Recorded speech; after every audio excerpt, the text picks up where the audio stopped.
What's going on, everyone? Today we're here talking about AFL being all the way back and the Tasmanian Football Club. What's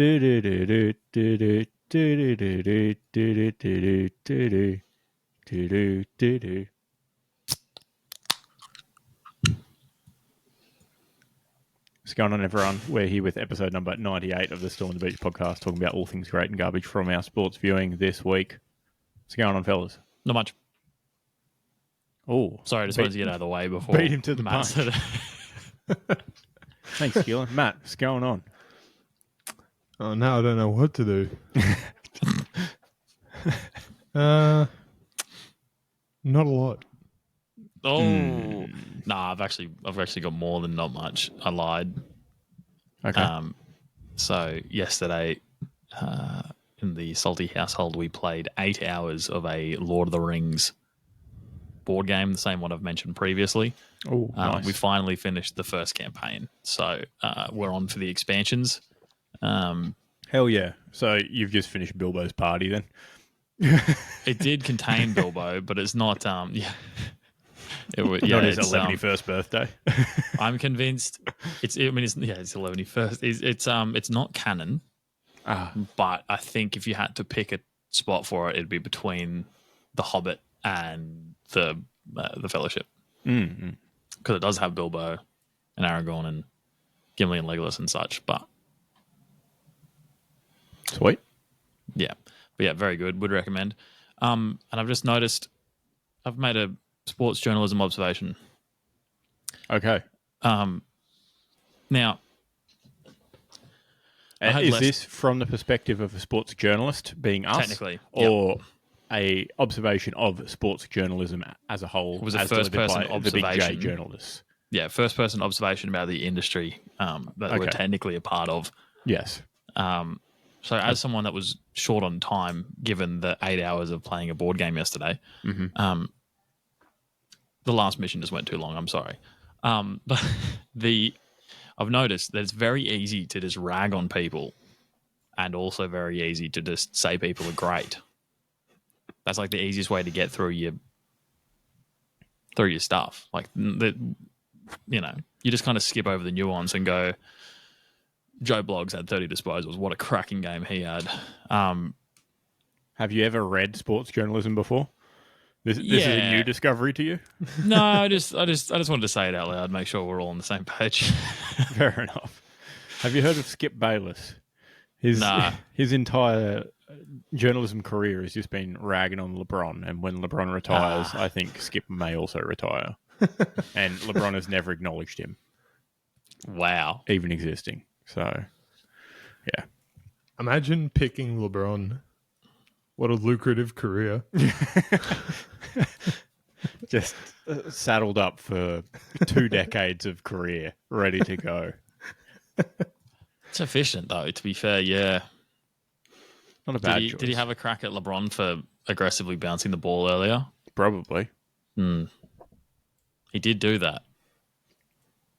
Because the clock wasn't running. Like, I'm too old for this shit, and he bounced the ball aggressively. Did he catch it again, though? He just walked off. Fucked off, yeah. So he got a tech then? Yeah. I didn't see that happen. Hazardous. The game wasn't going. The clock wasn't running. Can you get a tech if the clock's not going? Oh, if the game isn't technically happening. Yeah. Kevin Durant once launched the ball just as high as he could, and it hit a fan in the face, an old war veteran, and it shattered his glasses and cut his face up. He said sorry. He said sorry, but yeah, it was like... Multi-millionaire Kevin Durant. Did he buy him more glasses? I don't know. I don't think so. I don't know. Who knows? It was like KD was coming in for a centre bounce, and he just hammered it out to like the 50 arc, basically, but a basketball into like the second tier of the stand. And up that high, you're probably not expecting a ball to come and hit you in the face. You should always expect balls in the face. Just be on your guard. Is the cricket liable in any way if you get domed and concussed? No. By getting hit by a cricket ball? Public liability insurance, in it. Oh, wow. Yeah.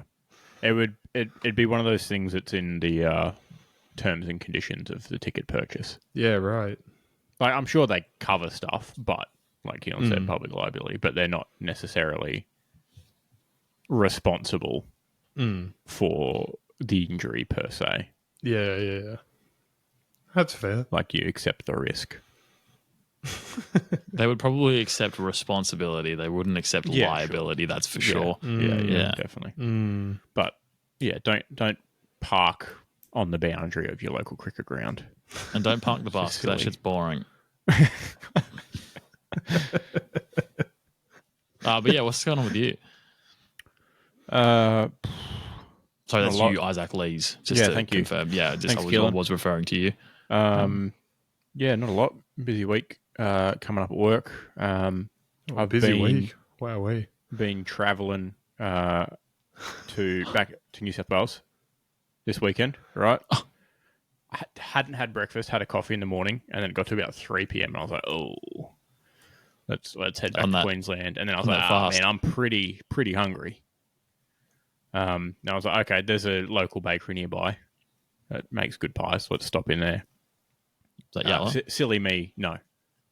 Local bakery that makes good pies. Let's stop in there.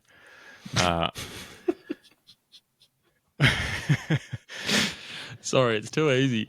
In New South Wales, silly me thinking at 3 p.m. that they'd have any decent selection of pies left at a small country town bakery, but there was 2 variations of chicken mornay or chicken and cheese pies and a curry chicken pie, so I got that one. No. And then there was it was okay. It had nice big chunks of chicken in, but it certainly wasn't curry steak. And then I had an Eggs Benedict pie, which there was about 15 of left in the thing. It wasn't terrible, but like I could see why they were. The whole thing full of hollandaise? No, it was like whole egg cracked in there, obviously, fully cooked, some spinach, some ham or bacon, I guess, and yeah, there was definitely hollandaise in it, but it wasn't oozing out. It's some sort of quiche in a pie. Yeah. It was just a quiche with a lid, basically. Oh, I don't like the idea of that. Was the yolk solid? Yeah. It was fuck. Yeah. If you've ever had, like a brekkie pie, it was just like that, where the egg is as hard as possible. McMuffin egg in a pie. No risk of that dripping on your pants. No, not at all. Not at all. It was, as a big breakfast person, it was okay. But certainly wouldn't be my first choice. I just didn't want to have to, pull off the motorway and go to Macca's. And I honestly thought the rest of the story was going to be you getting food poisoning. No, completely fine. It was okay. It was all okay, but it wasn't, wasn't great. You didn't put barbecue sauce on them, did you? No sauce. Yeah, cool. Oh yeah. Forgot you like that. I like to taste the pie. It's weird. I saw sometimes. It would have been weird on the hollandaise. Yeah, if you're getting a 7,000 degree 4 and 20 from the footy, you need sauce. Or if you're getting a 100 Kelvin 4 and 20 from the footy, you need sauce to warm it up. More fancier pies, I want to taste the pie. I don't want to taste tomato sauce. Yeah, negative 173 degrees is not optimal temperature for a pie. Hot call, that. Hot call. Yep. Thanks for searching, clarifying that point for the listeners at home. Look, because I don't know how the scale works. I know that 0 Kelvin is fuck off. Yeah, absolute zero. Yeah. Yeah.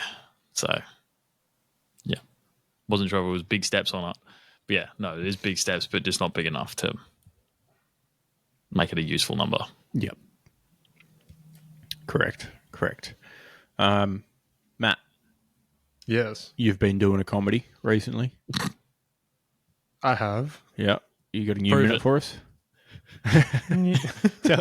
tell 3 jokes. Yeah. What constitutes a joke? Don't get me started on that. I don't know, funny man. You tell me. You're I don't the know expert what in the field. constitute means. I know that a lot of juice is reconstituted, if that helps. Have you got any reconstituted jokes you've been working on? I'm Googling. If you just say someone else's joke, is that reconstituted then? Or do you have I to don't like think- Maybe riff that's what on Amy someone Schumer's else's been doing joke? this whole time. Ah. Constituted? Constitute. He's actually good. Just say 3 jokes. To be part of a whole. It doesn't. I've just got more questions. Now. So, tell joke.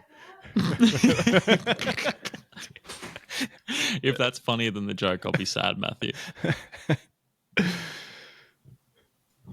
What was that?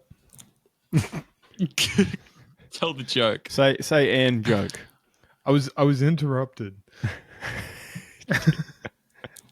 I'm in my prestigious podcasting studio. I would have expected better. Apparently not. Did you have your, Dinner's ready.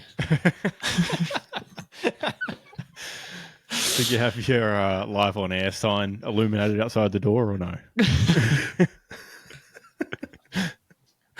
How has Matt's minute turned into the semi-tepid roast of Matt?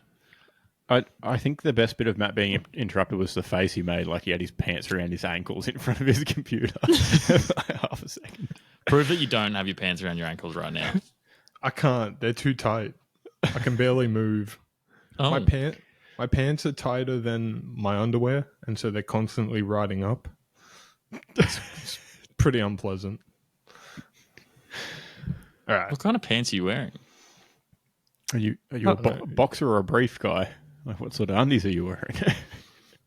Yeah, I don't know what they are. They're not briefs, but they're not quite boxers either. You know, Boxer Trunks. briefs, perhaps. they might be trunks. They're official Bluey's brand. TM. Blueies, as in the kids' TV the show? kid TV show. Yeah. Sick, dude. You know, they hide a sausage dog in every episode. What do you mean they hired one? They Is it hide animated? Hide. Oh, okay. They You said hide hired a one. sausage dog. Like just like an outline of a sausage dog in every episode. Right. They didn't hide it in Matt's undies though. There's no big sausage there. No, none at all. It's a regular dog. I thought maybe there was a sausage Dog. dog. I thought there was a sausage dog maybe that like pulled the animations across the screen. It was constantly running, and that was how they animated the show. Well, it is, but you're not going to be able to see him. He's off screen. He's doing the work behind the screen. Do you fellas do you think that being gay is a choice? No. I was kind of hoping it was. Pretty good. It looks pretty fun, I reckon. Oh, that's the opposite way I thought you were going. Yeah. No, you know, because imagine hanging out with your boyfriend and it's like, oh, you want to go get some chicken for lunch? Nah, how about a burger? All right.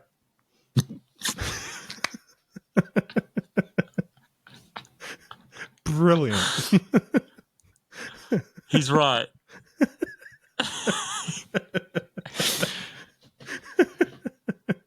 That's my favorite one you've done so far. That's perfect. That's Pretty one good. of the better ones. That's not something I've just slopped up to dump on you guys and see what happens. It's not even offensive, which is unusual for you. Well done. If I say anything more, I be in big trouble as a married man. But very funny. Sam comes storming in. Hey, It's an absolute treat looking someone in the eyes and asking them and watching them panic. Just say no. Just say no really fast. No.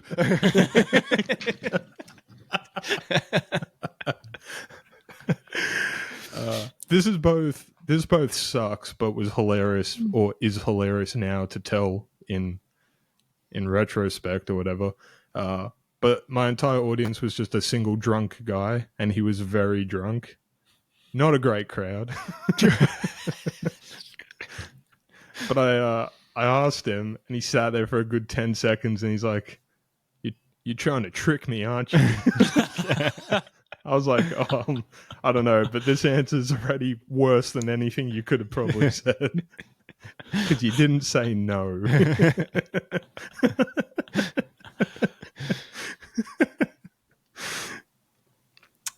Oh, man. Okay. Well done. You got another Thanks. Probably. No, not really. No, I do. I'm impressed because that's the most succinct, probably actual minute that you've done so far on the show. The other ones that I've tried to edit down were 2.5 because we were jumping in and making you repeat yourself. So, well done. I don't know. You may see that on Instagram later then. I do have other jokes if you want to hear them. Don't want to give everything away all at once though. You reckon you'll have nothing for next week if you say another joke now? You'll have nothing really special.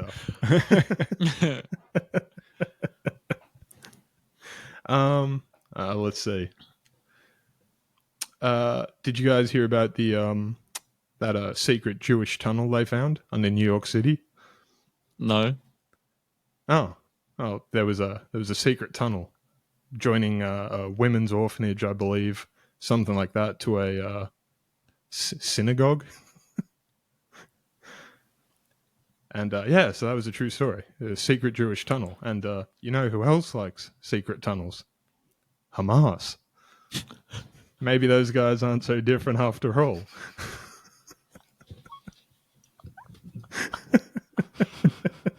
Oh, I thought you were going somewhere else entirely with that. Oh. People are dying every day. Matt's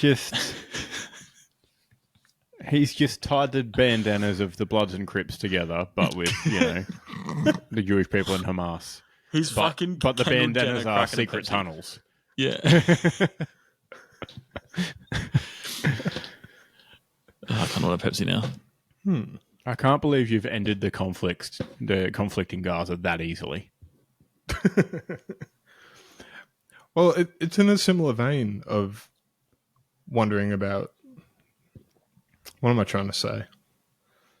No, don't worry. It's just like a bunch of boys when you start digging a hole at the beach. Everyone just piles in. Everyone just loves it. Can't help but jump in. Just start that in Gaza. There was a good period of time, pretty much all of December last year, where Israel was very concerned about these supposed secret tunnels under the Gaza Strip. And it's like, why do you care so much? Projecting, perhaps? Digging these secret tunnels right for our secret tunnels. So me and the boys are in the tunnel, and you wouldn't guess who dug into our tunnel. A Spider-Man meme. Do you reckon they have to then start painting the inside of their tunnel so they know which side they're on? Because, if a tunnel joins a tunnel and it just looks like an intersection, you might end up in someone else's tunnel system. But, if it goes from blue walls to red walls, you're like, ooh, but not go down there. Israeli side's just in there sticking up those glow-in-the-dark stars on their side of the tunnel. Oh, do you reckon they make glow-in-the-dark stars of David? Surely. Probably. Absolutely they do. Stand by. If you can make money off something. They exist. Yeah. On Amazon right now for delivery if you'd like. Mm-hmm. 11 inches wide for $23.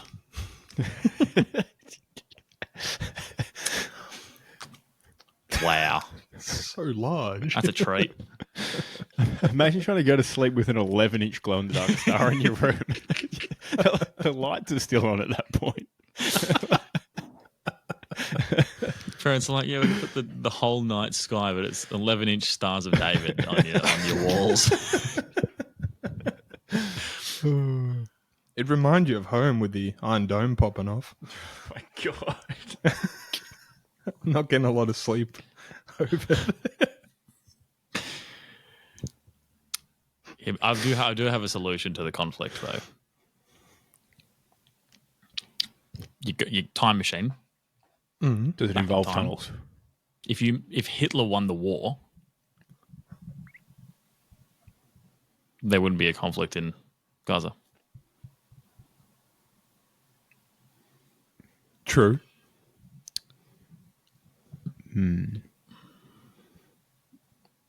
You might not like it. All that peace. Bit of a Matt Tier joke, wasn't it? just came in swinging.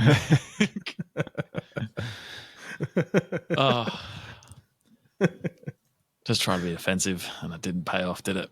Damn. Anyway.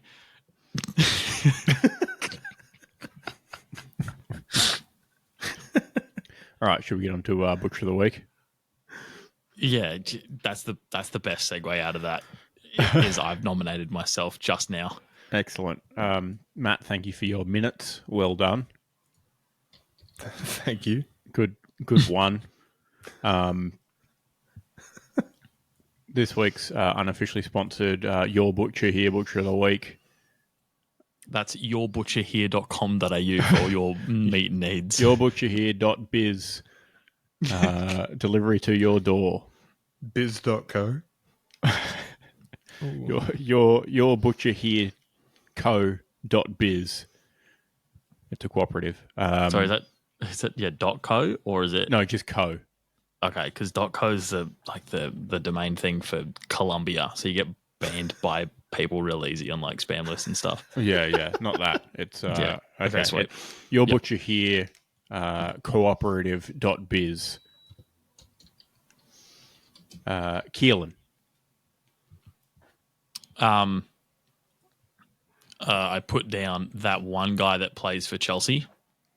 Okay. It was Axel Disasi. Sussy. Disasi. What did he do? Well, he spurred a Leicester City attempted comeback in the FA Cup overnight by. I thought he played for Chelsea. Exactly. He just took a shot at his own keeper. Essentially, that was the silliest looking back pass I've ever seen in my life. But Leicester still lost, so I guess whatever. Did he just rocket it back there? Yeah, it was a worldie, bro. Then the commentary team literally congratulated him. Brutal. But yeah, no, it was just kind of funny.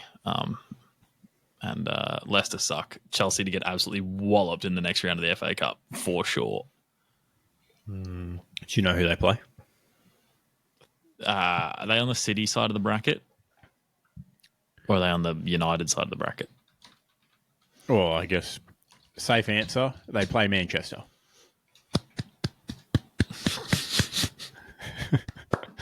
This fucking guy, dude. The four remaining teams, for anyone wondering, is United, Coventry, Chelsea, and City. All right, so we'll just pencil in a United derby for the FA Cup, shall we? Mm-hmm. Because they are on opposite sides of the bracket. So interesting. Surprisingly difficult to find out the current bracket.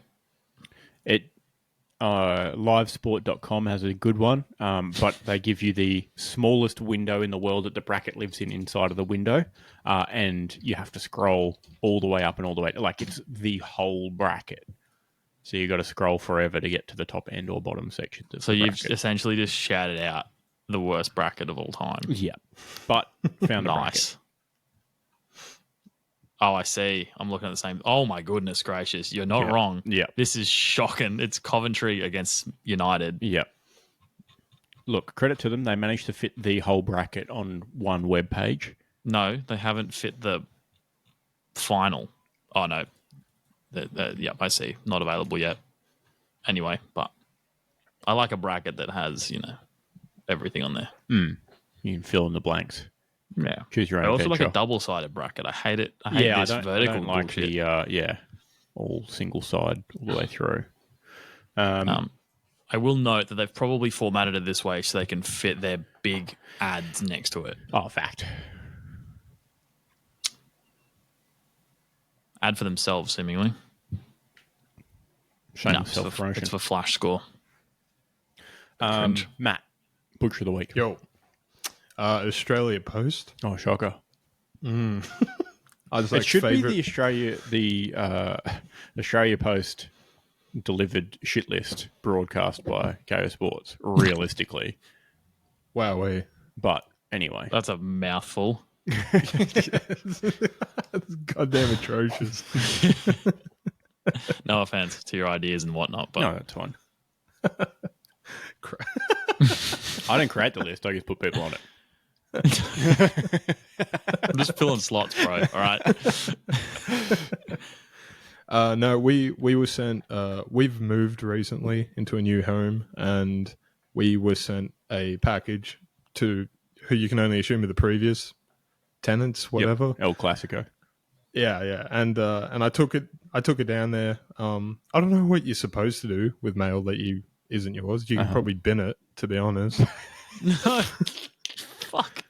But I decided to take it down there and explained what had happened. And the lady looked me in the eyes and went, "Yeah, thank you so much. No worries." And 3 weeks later, it's arrived right back where it started. What? Did you cross out the thing that said your address on it? I didn't, but she made it very clear after I gave it to her and explained it was sent to the wrong address that it wasn't mentioned, but it was certainly implied that she was like, "Yep, I'll help you out, thank you," and not, "I'll just jam this back into the post." She went into the back of the post office, and the alien who lives in the sorting box grabbed it and then flipped it back out again. The octopus human hybrid that fills the letterboxes. Yeah, she went, "Yeah, thanks for coming. I'll make sure to help you." Straight back in the pile. Yeah, next time, just scribble it out yourself. Yeah. And then write return to sender on it. Yeah. Or write a link to the Elvis song "Return to Sender," just to inconvenience someone. So figure out what the And message then is. draw a QR code on there that has a link to Never Gonna Give You Up. That's pretty good. But you have to hand draw it though, no fucking around. What if he gets a stamp made? A rickrolled stamp made? Stamp and letters. What's the fine for forging stamps? Has anyone ever Googled that before? Well, there's no laws against making your own stamps, surely. Counts as currency, doesn't it? Really? Maybe technically. They can't get mad if you put your own stamp on there, as long as you put a legal stamp on there. Right? Oh, a person shall not forge a postage stamp. Imprisonment, maximum 10 years. What if it's just like a post-it note taped on? Imagine going away. You can impersonate a police officer by having a shirt that just says police, but I think you could probably get done for it. Oh man, you'd have to meet the most hard-ass cop. Well, I think Run into the one cop that works for the post office. Intent is probably there. Real Adam Good situation. It's a 6-year-old kid who just loves the police. How dare you? No, that's not. I know that's not the same. That's so fucking bad, dude. That is terrible. Cracked myself up. Do you? Deliberately skewing information. We're on our way, boys, to becoming certified journalists. TM. I think we are already journalists, aren't we? Oh, We've been but, reporting on the AFL for 2 seasons. but we don't lie enough.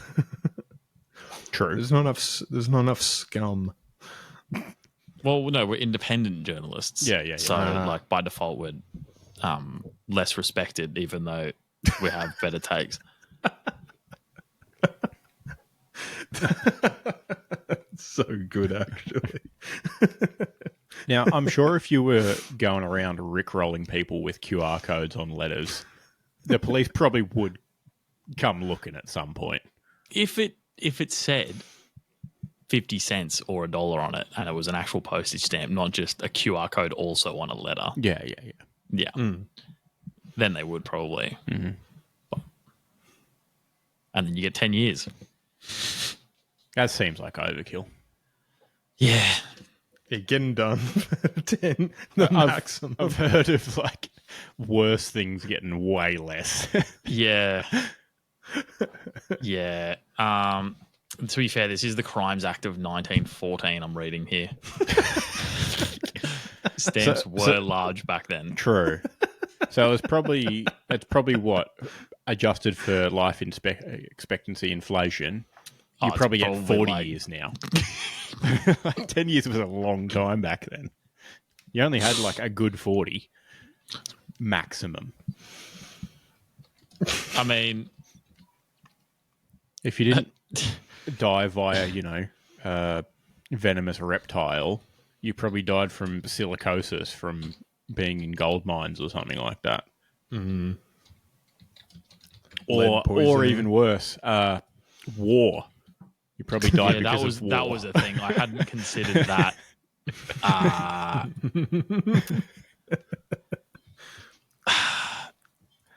1918. Well, thank God that's over. Life expectancy in the early 1900s was about 55. Yeah. I'm not sure if that factors in wartime or not. Yeah. Yeah, has to be. Skewed by the Wayne Gretzky of wars. The great one, if you will. Undefeated, dude. Some said never happen again as well. Mm-hmm. Maybe there'll be another Gretzky. I don't even think you can compare now. The game's changed. You know? different eras. The technology these days is just way better. Yeah, you're not getting unfair. it past goalies. The defense is too good now.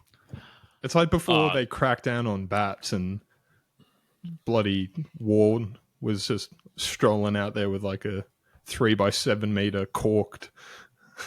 Shane Warne, batsman. There were so many W guys. This motherfucker. War? Rolling out there with an aluminium bat. Yeah. The Wonder Bat. Wunderbar.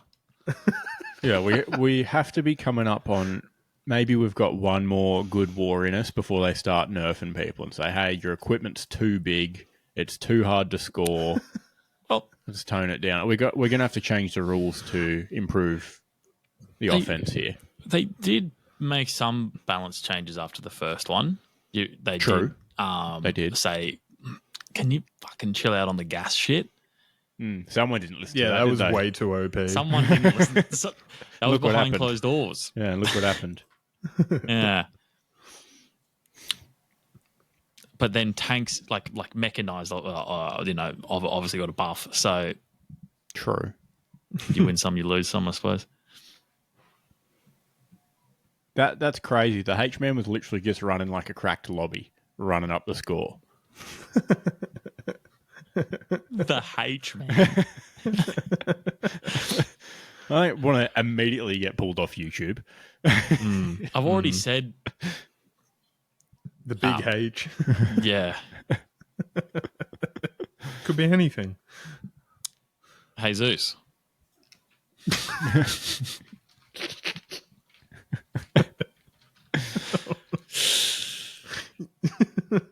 Surely it won't get pulled off. It won't get pulled off YouTube. It'll just we won't get recommended to anyone, which is what's happening currently because we're just three dudes. Well, I've got one of you covered by my notes. Which is two dudes hanging around.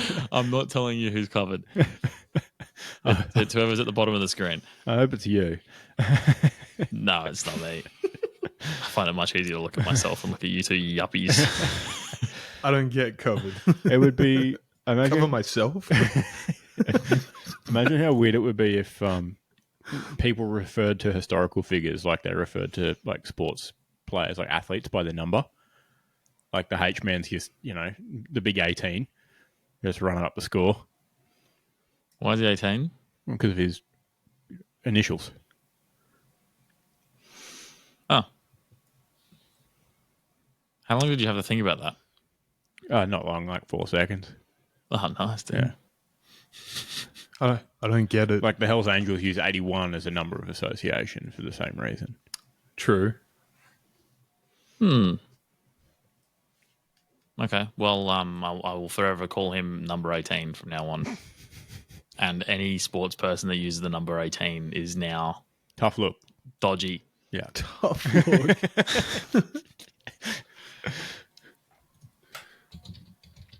Quickly Googles all sports teams I follow 18. Oh no.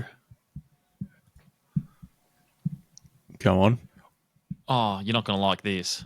The Trolley Rancher Tough look. doesn't line up though, does it?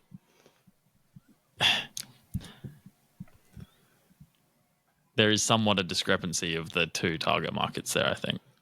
Possibly. What is the significance of the 18? Well, A is the first letter of the alphabet and H is the Oh. eighth. Oh, Matty Rowell. tough look. All right, walk it back. Yeah, no, yeah, okay. No, definitely not the big 18. He can stay as the H-man. We'll workshop it. Yeah. I'm sure he'll come up again in conversation. Probably. I just got what the 81 means now. I'm on board. Matt's brain operates at like a 400 ping.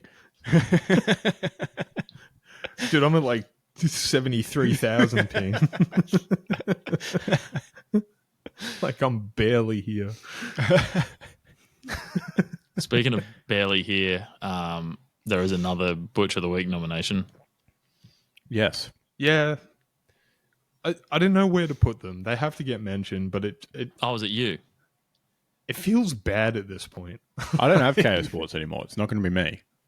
Wowee. Oh, you're the Fox guy, Foxed aren't you? Yeah. Also, if this is what I think it is, I don't think it's KO's fault, Matthew, you silly goose. Why's that?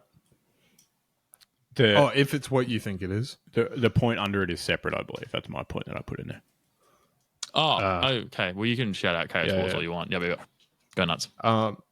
It feels extra special this time because it's from none of us. It's from a non-listener, hopefully soon to be fan. People are saying. But How's he not a fan? He probably doesn't know about it, to be honest.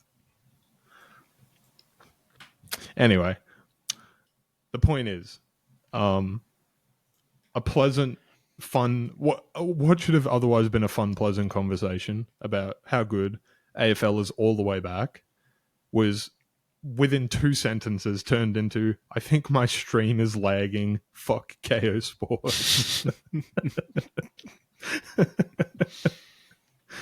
And that doesn't sound like the words of, obviously no one knows who this guy is, but he's a pretty nice guy. And that's not the reaction of someone that, you don't just jump to that. That's someone that has been hurt by KO Sports before. To me, it sounds like a pretty standard KO Sports user, I'll be honest. Yeah. As someone who's been burnt once or thrice by KO Sports. Yeah. Death taxes and getting fucked by KO Sports. Yeah. If your product or meal or whatever isn't what you were hoping as a one-off, you think, oh, well, you don't jump to the... Yeah. It's just annoying that, They're not cheap either. No, but hear me out. There's one pub in town. It keeps serving me blackened, burnt steak. There's no grocery store in town. Have you thought about where else am I going to eat? There is one other store, but there is another you have store. to purchase like 27 pints to get access to the steak. It's an expensive pub. It's like a 3 Michelin star restaurant. It's an $80 steak minimum. It's not even pub food. It's pub fusion. Yeah. Oh no. It's a gastro pub at pubbiest. I've been to actually one of the I actually enjoy that kind of pub. Of course you do. You're in a band.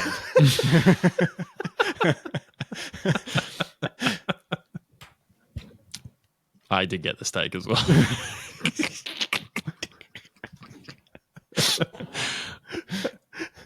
But it was in...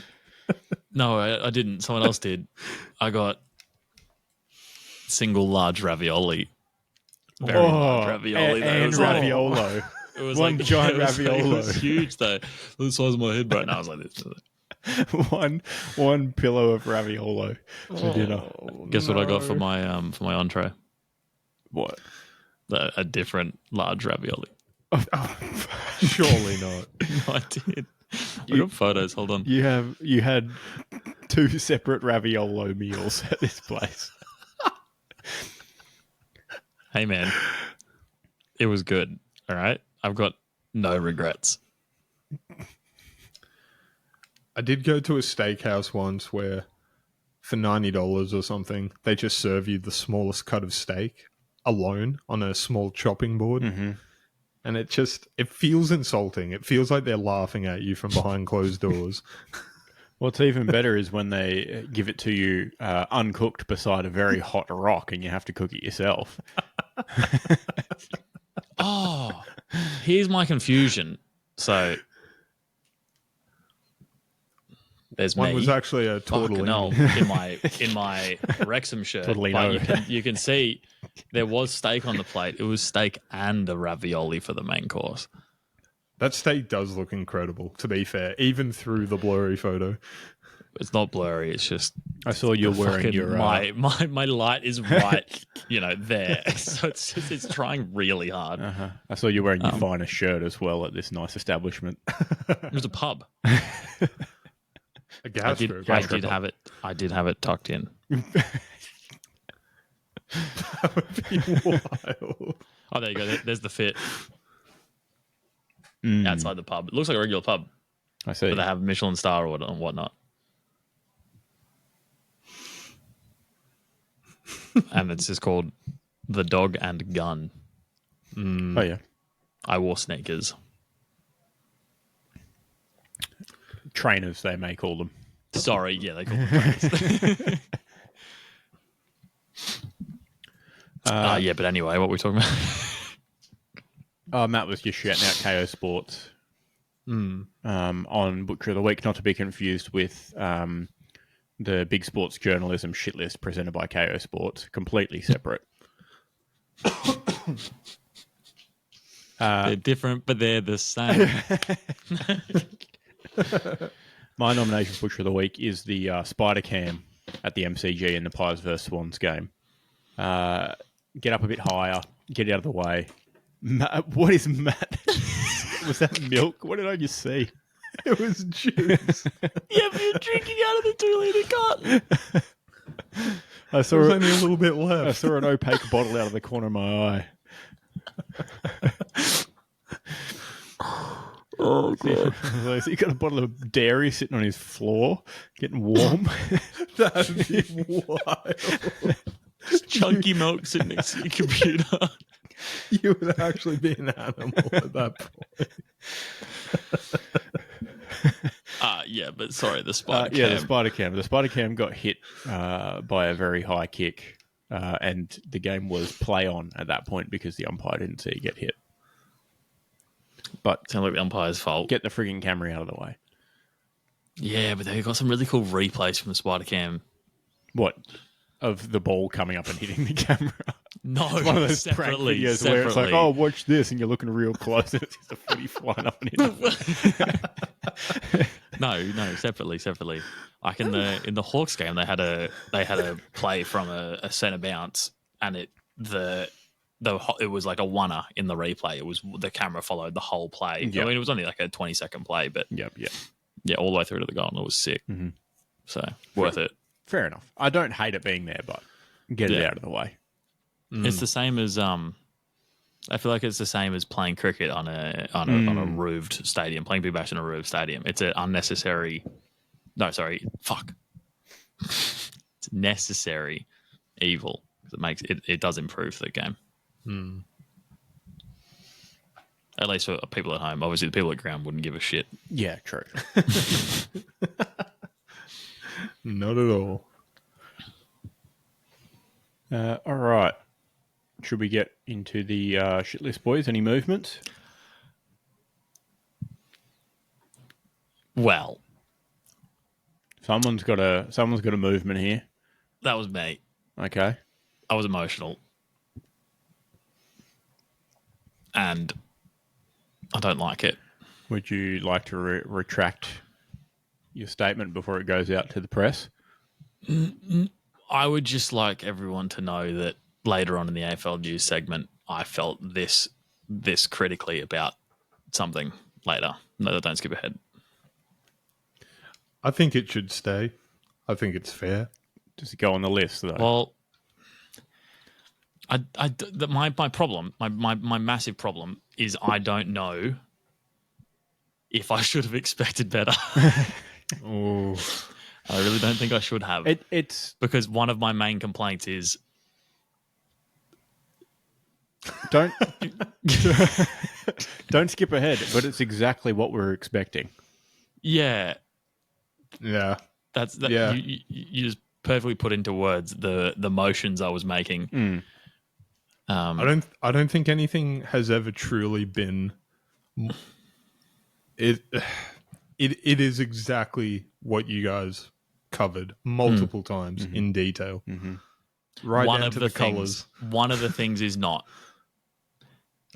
It is not Don't like skip the ahead. others. Don't skip ahead. It's the Jump over to the YouTube to see what Keelan just did. and just it again. Timestamp about 47 minutes if you jump into YouTube. Go nuts. The other logo, I guess, if Fuck, dude. if you will. Don't tell anyone. Don't skip ahead. It's pretty spot on. They're both bad. I think I'm going to 180 again. I think it do a 360, if you will.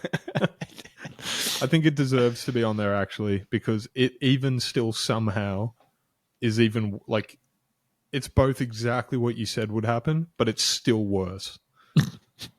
It's just the fact the way it looks, how it does, is so lazy. Is it the yellow thing? Yeah. Yeah. Agree. It's so lazy. I've got more Don't of a skip problem ahead. with the green thing. Don't skip ahead. That's just like I can't. I think I still refuse to believe that's real. Yeah. Because all right, more on that later. Let's not get too heated up We've before got time on. a whole round of footy being all the way back to cover. So we're going to be here until, I don't know, 10 p.m. Strap yourselves It's all in. good. I think my first one's going to be efficient because I may not have put in too much. Let's find out. All right, AFL time on. Round recap.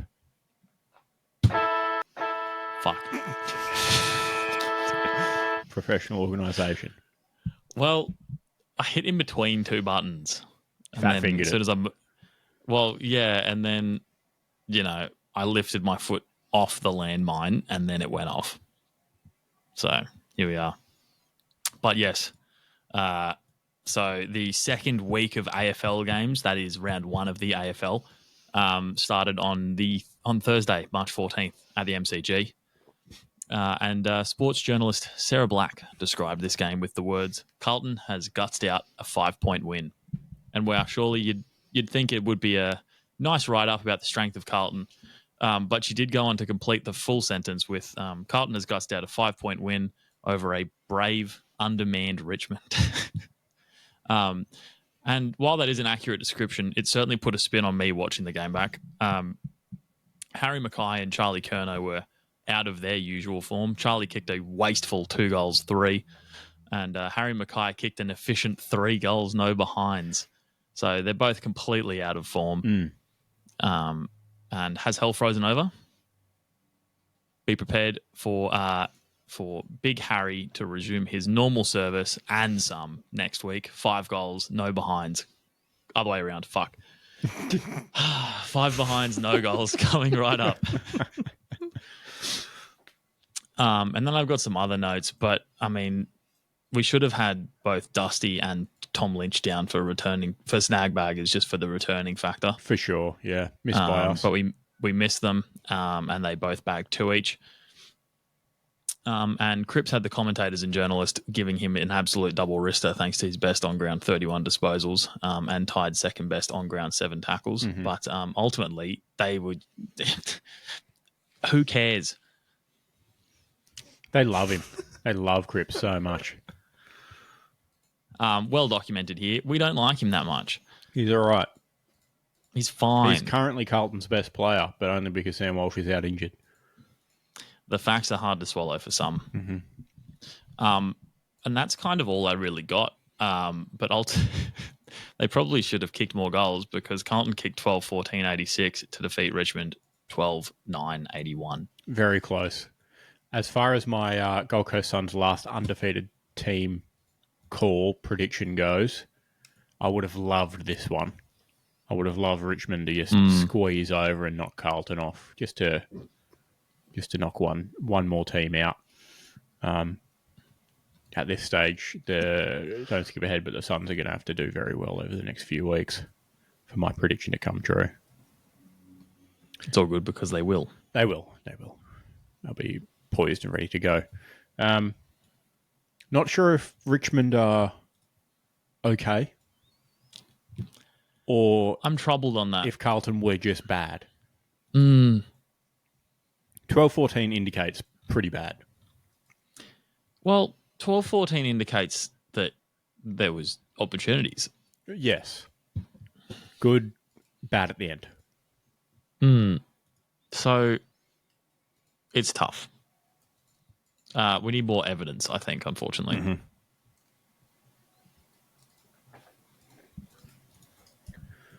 Anything more on this game?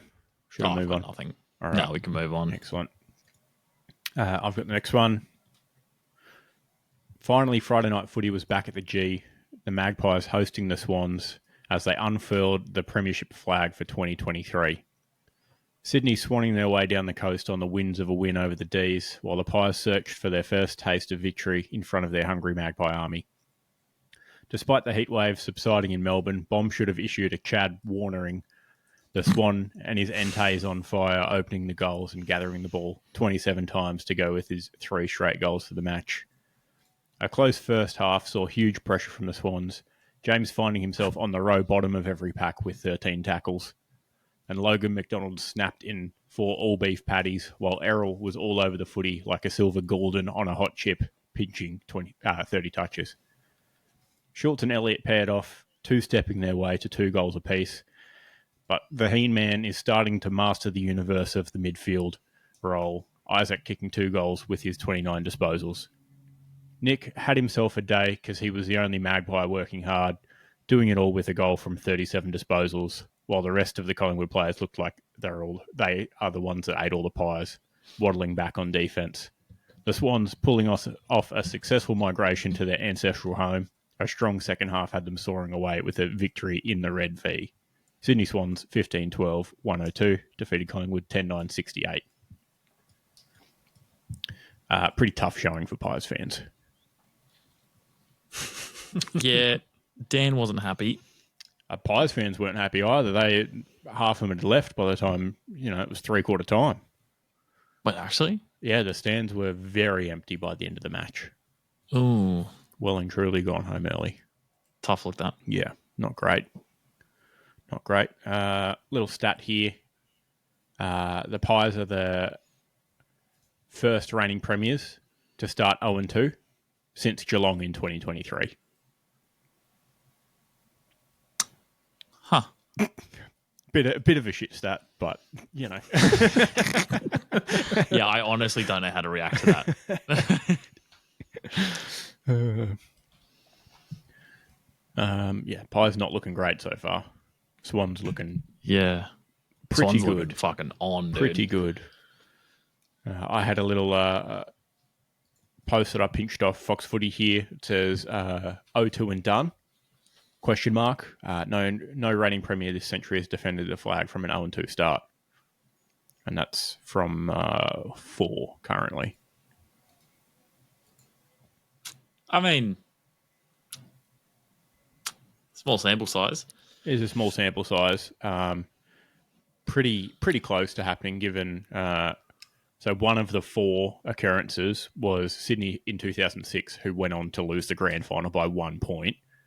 So, you know, stat to stat, I guess, but... Yeah, you know what they say, though. If you're not first, you're last. Yeah. So... Except in, like, the Prem and stuff when you get, like, Champions League spots or whatever. Yeah. But, like, that's different. Yeah. But, Sydney looked pretty good. Pies fans not happy. It seems that Big J journalists have caught on to what I said last week about the Pies doing silly stuff and celebrating while they were down by $1 billion in the fourth quarter again, getting under the microscope for all jogging back slowly, 6 of them through the middle of the ground and a couple of them high-fiving on the way through while the Swans were out and away about to kick a goal. Not a great look. That's silly sausage material, that is.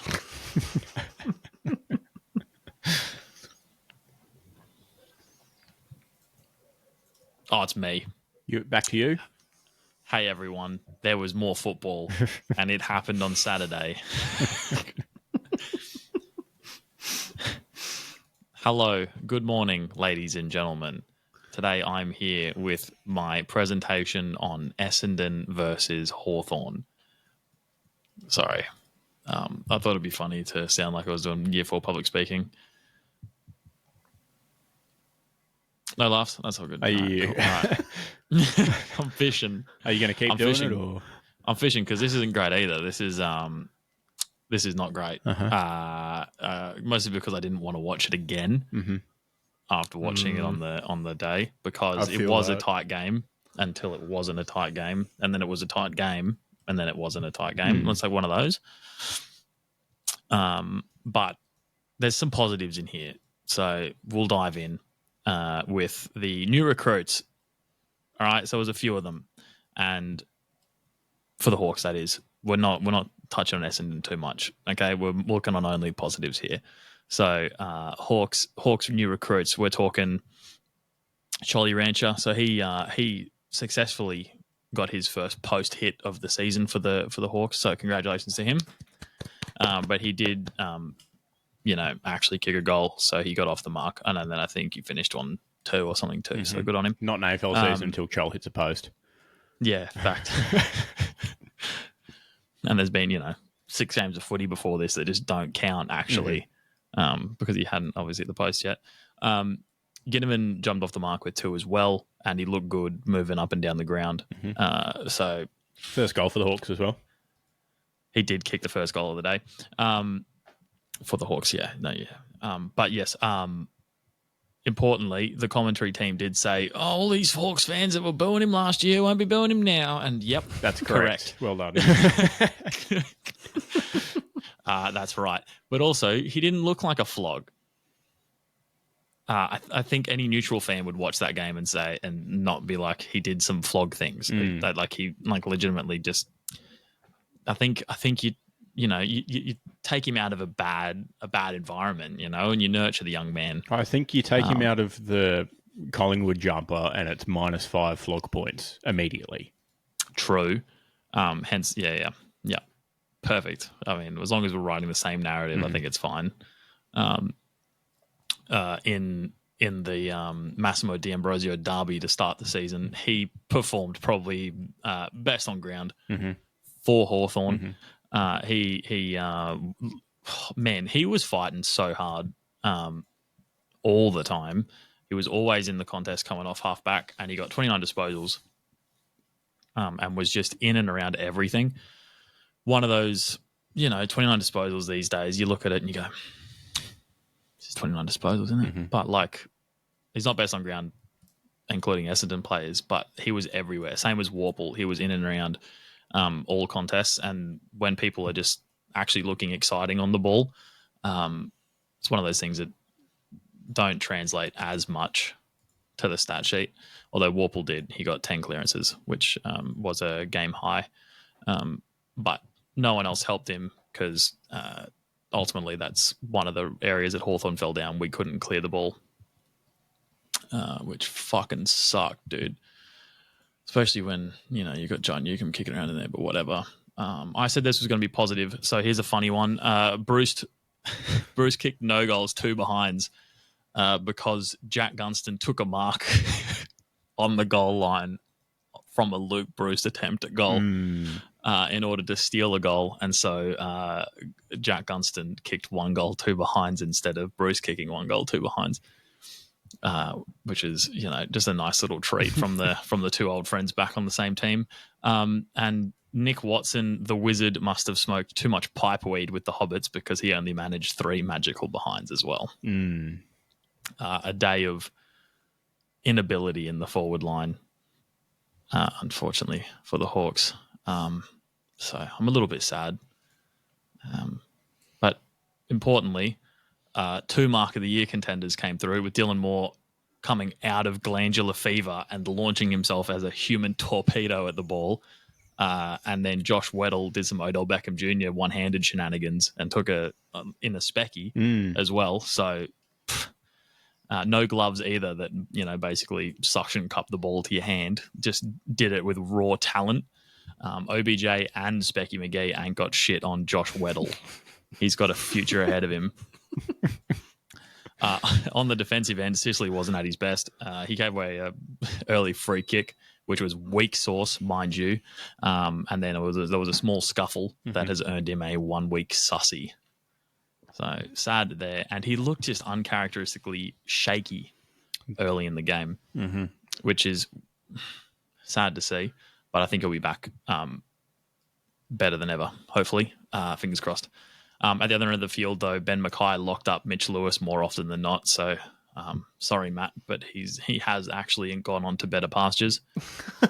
And so, yeah, he made the Hawks tall look helpless up front. He kicked 1 goal for the game in the 4th quarter, and the mark he took was not against Ben Mackay. So that's the only reason he was able to take that, because Ben Mackay was actually locking him up for the entire game. If you look at, I'm not sure if you can see a heat map per player, but honestly, I think all of Mitch Lewis's touches came up the ground, and Ben Mackay was just like, I'm not going up there. But yeah, in what was mostly a close game, the Bombers had a surge in the hot sun at the end of the 4th to stop the Hawks' comeback, and they won confidently. The Bombers' scoreboard efficiency hurt the Hawks. Final score, Essendon 17-5-107, Hawks 11-17, kicky goals 83. Keelan 0 for 2 recaps this week because I've just fucking struggling. 11-17 is... I was hoping we gloss over that definitely 11-17 part. Yeah. Not great. But then the fact that they kicked 17-5 too. Yeah, you're gonna have to have a pretty good day out to beat a team that kicks 17-5. Well, the thing about Essendon's forward line that I've realised is they have a couple of big dudes that don't do much else besides hang around in the 50. Correct. 2 meter Peter, for example. What was that, sorry? 2 meter Peter, for example. Yeah, Peter Wright. Yeah. Stringer is on all-out attack. Yep. Sit in the box, wait for the penalties to come through. Which, I guess worked, against this Hawks team who somehow struggled to get clearances on it. Maybe because Finn McGuinness wasn't tagging until like late in the 3rd or 4th. Because Zach Merritt had a game. But yeah, it's I still don't think Essendon's going to have a good season. No. You said Mackay, going to greener pastures. Not hard when you're leaving North Melbourne. He's walked out of the True. slaughterhouse, basically. Anywhere's a greener pasture. Yeah. The car park outside. The weeds in the Walk car on park gravel. are a greener pasture. But I did enjoy like skimming through the socials for, clips of this match or whatever, and seeing Essendon fans so happy with getting Ben Mackay from this performance that he had. Mm-hmm. And I just can't wait for the performance that Matt knows all too well, where he won't show up for the next 3 weeks because he's had one good game. And he'll only have 4 of these games, in the next year. Well, I don't want to skip ahead, so I'm not gonna look at exactly who they're playing over the next couple of weeks. But if you look at Hawthorn's forward line, it is small dominated. Yeah. You have Mitch Lewis. So realistically, if they played if Essendon play a forward line with, I don't know, another Mackay and Charlie Curnow, for example, I don't think they perform nearly as well. No. For historical stats, Ben Mackay is now 9-1-62 in his career win-draw-loss record. So he's added 1 to go up to 9 total from 72 games. That is insane. Yep. Wow. Oh, sorry. Hawthorn had 2 tools on. They had Marbiot as well, obviously. But yeah. Chole. Kind of tough when he's also playing as double ruck. So he has to go do ruck duties at some point. So then you've literally only got one big dude. Based on the radio coverage, sounded like Chol was doing Chol things and dropping a few marks. He did. He did also, take a pat grab or 2. So, you win some, you lose more. But yeah, the TV commentary at least were saying he's a good move. Yeah. Good signing. I think so. What other second ruckman can you bank on getting 2 goals a week? Perhaps I think was a bit of a chat that was going around. So hopefully it pays off for sure, and we get the 8 wins or whatever I wanted. Next match for the Bombers this weekend at the SCG against Sydney. Oh, they're fucked. Tough look. Yeah, their Bombers are going to come crashing back down. Sydney, St Kilda, Port Adelaide for the Bombers next 3. More on St Kilda later, but interesting. Indeed. All right, Matty, you got the next one. Yep. I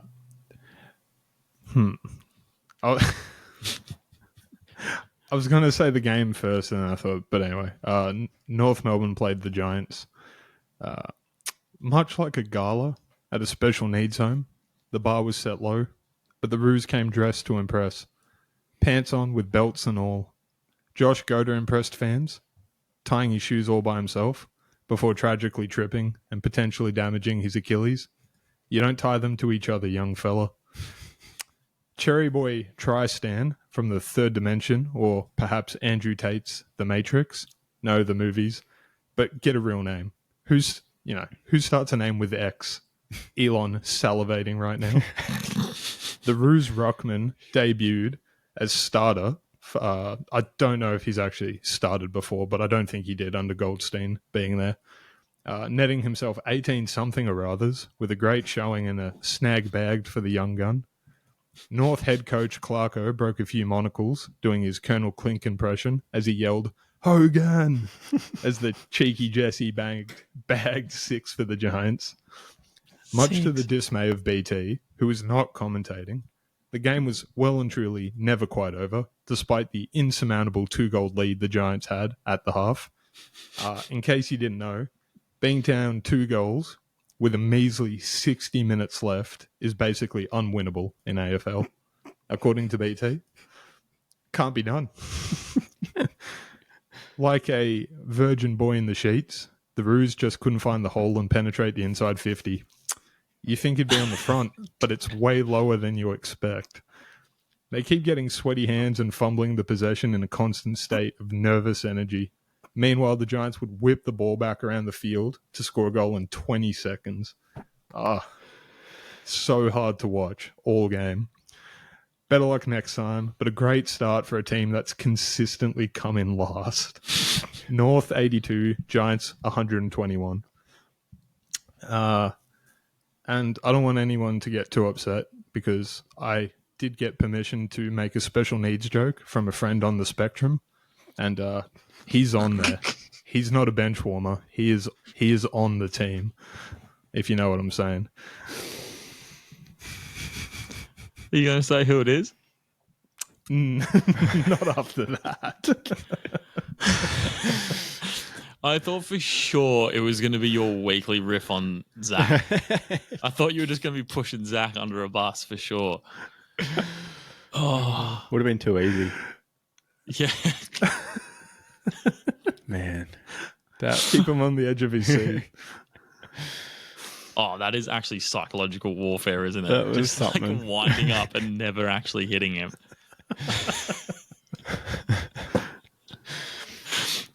And then like at his wedding, you just unleash. I think maybe in all seriousness, if you're a North fan, that game was not bad. Actually not too bad. Yeah. Considering. Credit to North, kicked pretty straight, 13-4. You'll take that every day of the week. And to give a real comparison, how they looked that game compared to the previous 2 or 3 seasons even, unfortunately, it used to just be absolute chaos. There was clearly no plan. There was no one backing each other and no one trying to do anything, and then just bombing the ball.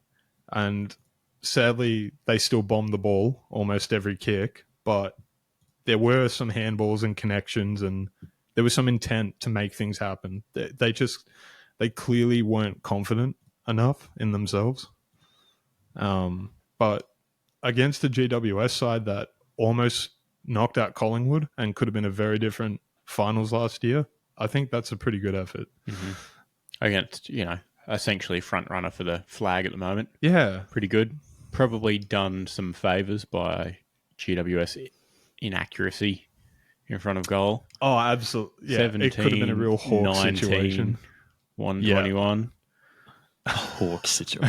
This fucking guy.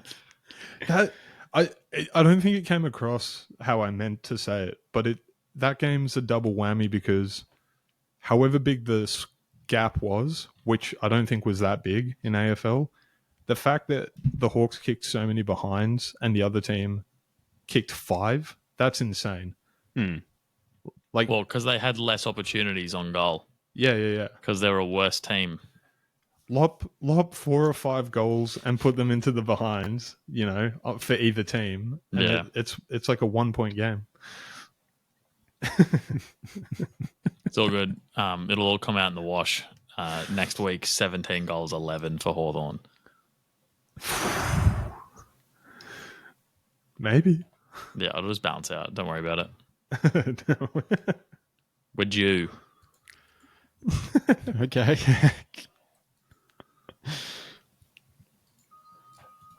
All right. Keelan. Oh, is it me again? Yep. Wow, this is the most structured one I've written, so hopefully the best for last, ladies and gents.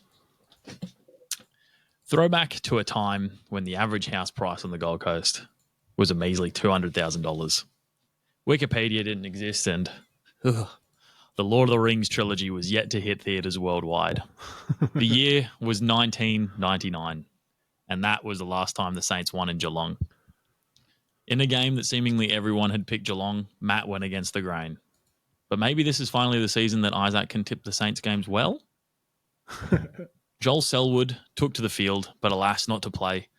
He was there for the unveiling of the newly completed Joel Selwood stand.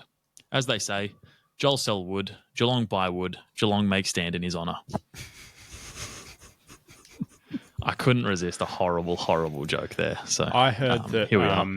in honor of Joel Selwood, they actually made everyone duck through the doorway. Like the doorways are really short, so they made everyone duck going through into the stand before you get to seat.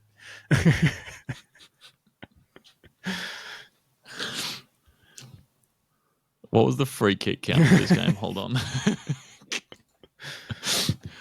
Oh, all right. In advanced stats, there's got to be a way to show me what the free kicks for and against were for.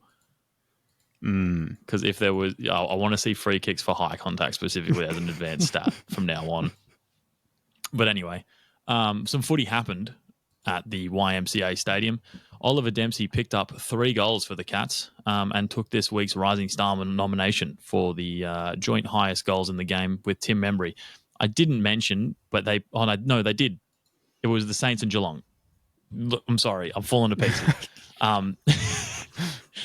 So to catch you up, it was at the YMCA Stadium. Geelong were playing the Saints. Both Oliver Dempsey, who's brand new or whatever, kicked 3 goals, and so did Tim Membry. All right, we all together? Yep. Okay, sweet. You may have forgotten about Tim after he withdrew from the Saints elimination final last year, but Geelong fans would have quickly remembered him as he piled on the scoreboard pressure against them. After a wasteful third quarter of 0 goals, 6 for the Cats, they held on in the fourth and wrapped up the game thanks to Dangerfield slotting a set shot from outside 50 to add to his 25 disposals and 8 clearances for the game. The Saints haven't won a footy game in Geelong in this millennium, and that didn't change on Saturday. Geelong 10-16-76 defeated the Saints 9-14-68. To be fair to the Saints, they've played 12 football games in Geelong in that time period. So, I mean, not great, but not many opportunities to win there. Yeah, Given no. Geelong were pretty successful for a fair chunk of that time. Maybe a decade. Yeah. A bit of kick your goals action from both teams here. Seems to be a running theme.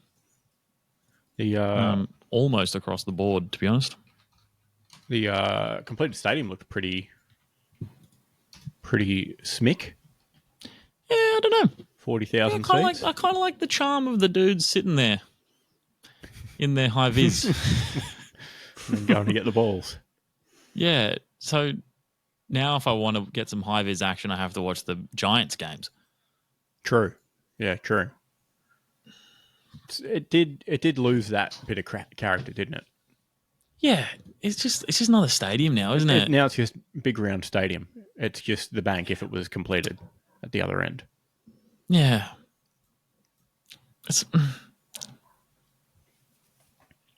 But anyway.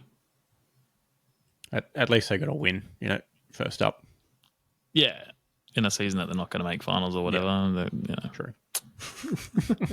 Did we say the Saints were going to make finals? No, surely not. Were they in the mix? I hope not. Or we might have. Might have had them in the mix. I feel like I ummed and ahed on them. I still can't make up my mind on them. I don't want to say it, but I've been due to pick Saints games correctly, and we've started off on the right foot. Don't let that impact your tips. Oh, tough one this week. Don't skip ahead.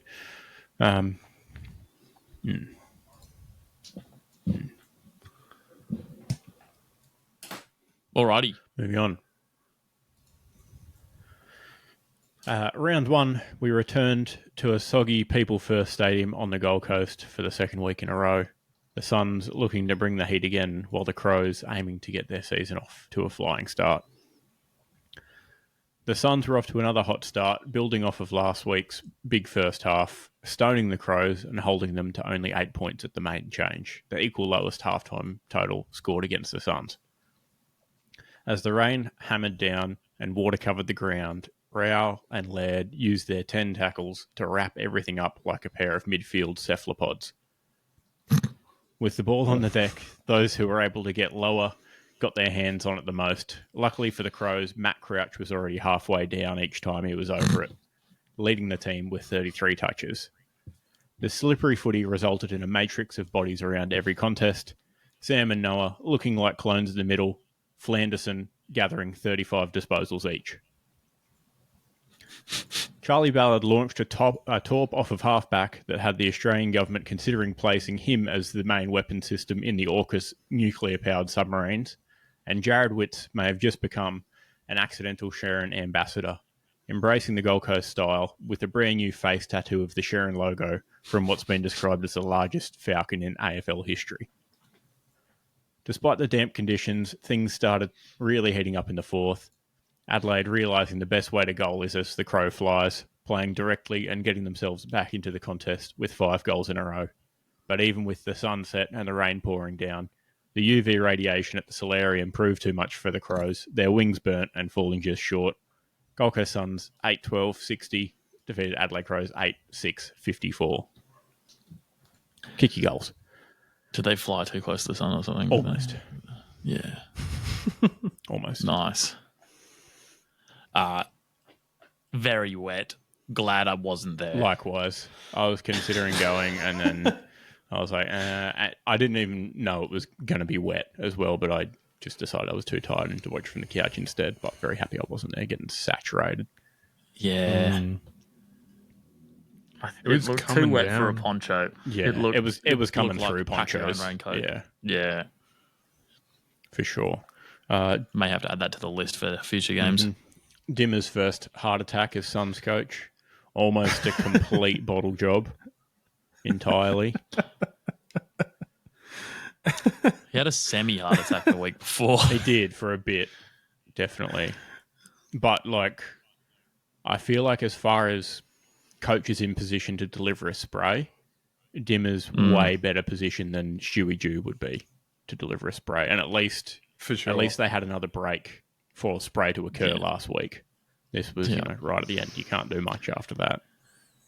But, I mean, if Stewie Dewey's giving you a spray, it's smelling like fucking red frogs and snakes, right? So it's a sweet spray. The sweetest spray ever. Jared Witts, 6'11" falcon, absolutely copped it, and they had, it seemed like every camera on the ground pointed at him at the time because you got every angle, every speed. Why can't they use the cameras that they used for Jared Witt's falcon for the goal line review? Because we had perfect vision of it from every possible angle to see it. Sorry.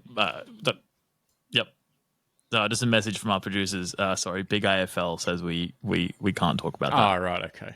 Yep, sorry. That's how they... no more on that. Sorry. Okay, sorry. Yep.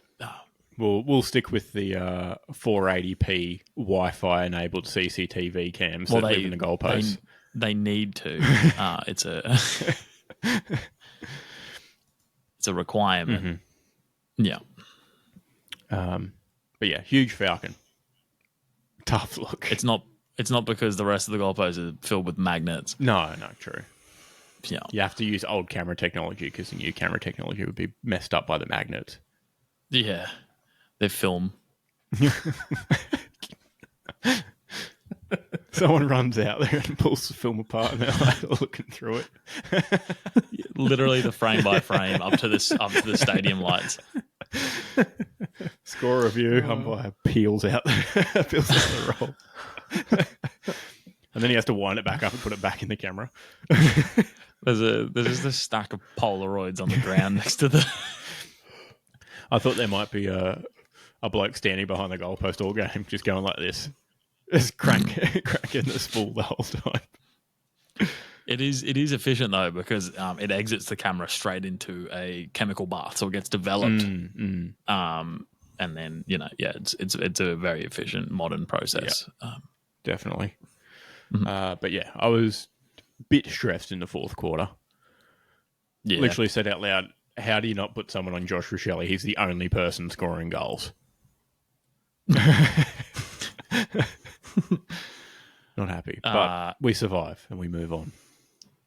I was watching it at a gig where I was supporting, watching someone else at a gig at Club Musgrave, which was lovely. But the So I got them to put her on the telly so I could watch the gig and the footy at the same time. And the main singer in the main band is also Suns fan. And he asked me, when they went on, it was maybe 3/4 time. And then he asked me for a score update, in front of the whole, like on microphone, in front of the whole crowd. And I was like, nah, you don't want to know. No. And that was when it was 8 points different. Yeah. I was like, no, just keep playing, dude. Not great. Yeah. The Suns choked away top spot on the ladder. They could have held it again for another round if they had literally won by, one more goal. They still would have been on top. At one point I checked and they were like, 170 percentage sort of thing, like plenty clear, and it kept dropping. And I was like, okay, it's fine. If they win by like 10, they'll still have the top. And they choked it all the way down to 6 points. I was like, down to third we go, I guess. But a win, Still unusual. win is a win. Yep. I'll take it. Now, Jared Witt's not his first Falcon. So he was already the largest Falcon in history. Run it back. I remember one against North Melbourne a few years back. And I also wanted to review some tape to see if there was any bigger players who'd been Falconed in the past on tape.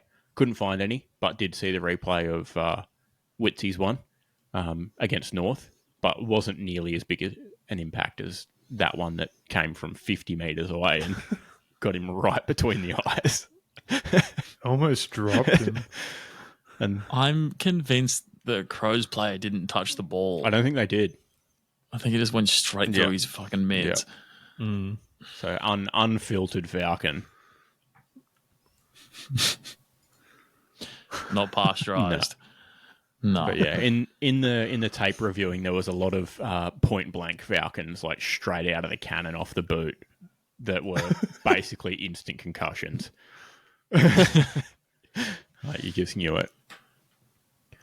But yeah, damp conditions, good footy for small blokes, not great footy for tall blokes. Luckily, our small blokes were slightly better than theirs.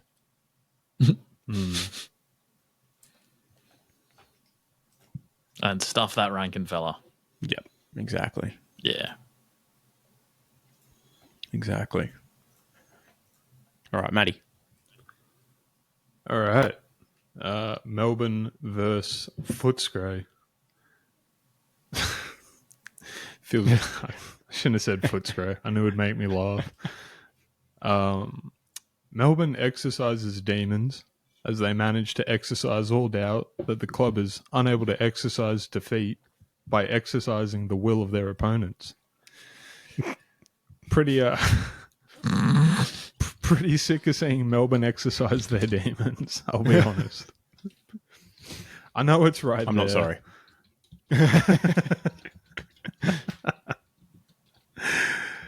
The demons, thoroughly exercised at this point, prepared for war with the rabid dogs. I didn't mention once that the dogs were Muslims. They could be Japs or Jews. Let the dogs be whoever you think they should be. What? They could even be us, the good guys. Oh. Munitions were packed, 2 heat-seeking pickets locked and loaded. Say what you will about Melbourne and its rampant knife attacks, but you can't hate Bontempelli.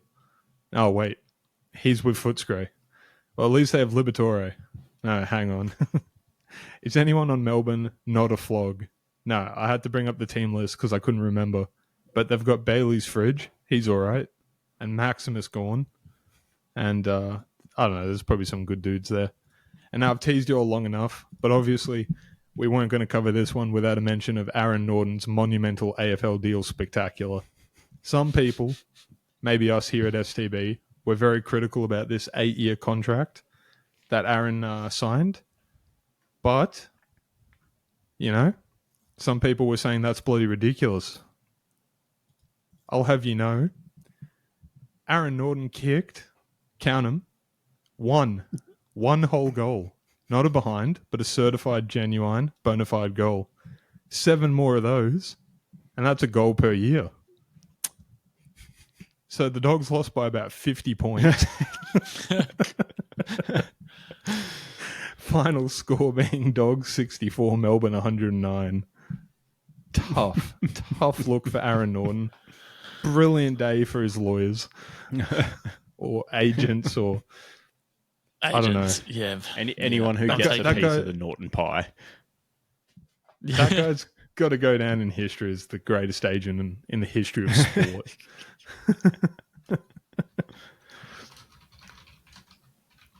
I can't think of anything else that pops to mind. You convince a team to sign this guy for 8 years because he can kick goals, and he kicks one. No, Anthony's agent. Anthony. The Brazilian winger for United, the right. £70 million guy that just spins on a circle. His agent, banging, great agent, really good at their job. Yeah, that's like next. That makes this look like a drop in the bucket. Yeah, 70 mil. That's great British pints that the currency is in as well. So. Holy moly. That is crazy. But yeah, wild. The D's just outplayed them. Yeah. As simple as that. I saw Petrarca had borrowed Chad Warner's TNs as well. Oh, the TNs are sick. Yeah, pretty nice. I wouldn't wear them as sneakers, but as footy boots, they actually work, I reckon. Pretty good. The Swans players were chirping Petrarca on Instagram after a photo got posted of him with the TNs on. They were like, yeah, Chad did it first. He did it like, a day ago.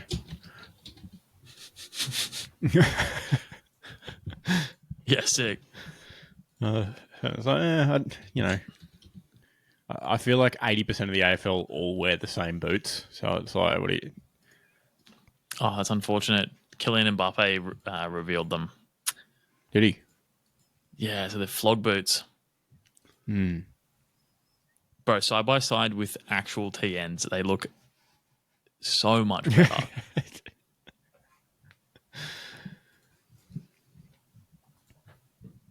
I'm not going to bring them up on stream because real TNs are foul. Correct. If you ever see anyone walking into court and the quote-unquote nicest shoes that they own that they're wearing to court are TNs, they're in trouble. They're guilty. Yeah. They're probably not walking out of court.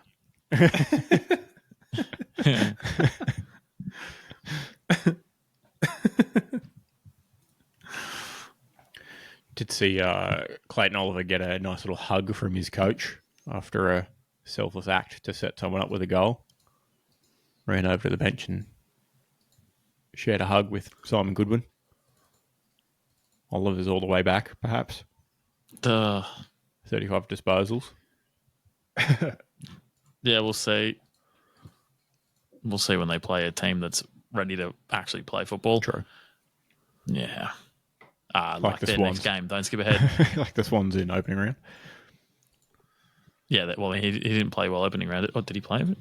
No, I don't think he did. No. But yeah, no, there was some positive talk around him. Also saying the coaching staff and players are happy to stand by him while he returns to form. So, I mean, you like to see positivity in a team situation. So, I mean, I would prefer they back him up rather than stand by him and see what he does, but it is what it is. Yeah, cut him some slack. Someone else do some fucking work, maybe. I don't know. All right, next one. We start to head west to finish round one, and we rolled into Adelaide Oval, where the Eagles hoped to ascend from last season's depths of despair and tear the Power apart. Dixon had the Port fans excited early, penetrating the goal twice in the first, but a tight first quarter showed West Coast had improved. but they were also assisted by Power's wasteful goal kicking. 3 goals and 6 behinds for the term. The natural order of the Eagles' world started taking shape in the second quarter as Port powered in 4 goals on the trot and sparked some momentum. Things started to look rosy while the Power started buttering them up, Connor and Zach collecting 27 disposals each. And I hope Jack got extra Petru jelly after the game, leading the Eagles scorers with 3 goals. That's not okay. Miles Bergman was sinking the West Coast players like they were on the Titanic with 7 tackles for the match. And Port Adelaide were lining up on goal like it was Noah's Ark, 5 players having 2 or more majors. But perhaps a message from Coach Hinkley may have been misinterpreted by the Power players when they were told to spank the Eagles' behinds. Port kicking a team-high 24 behinds instead of beating West Coast by 100 points.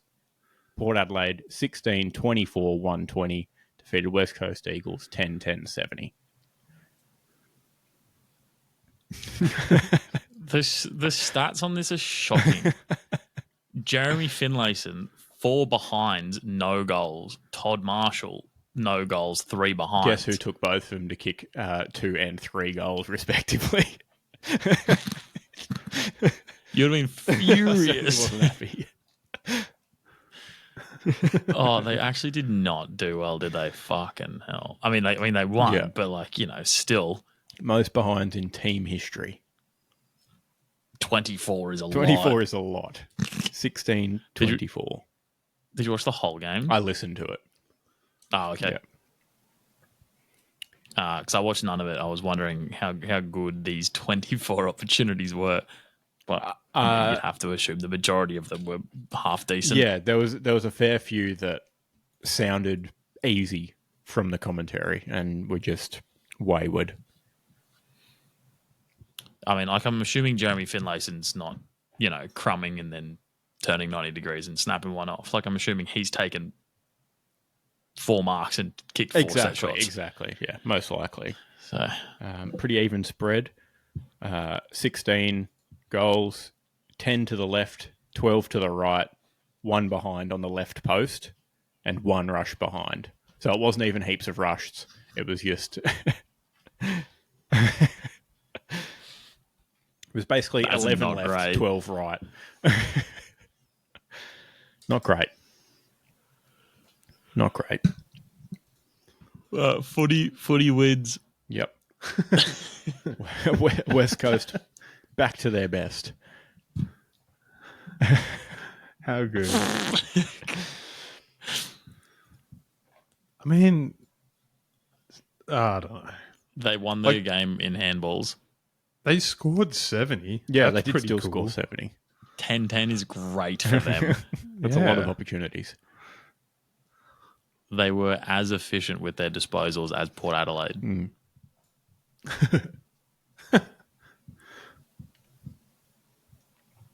But yeah. Interesting. Should have been a real deal flogging. They got a bit lucky.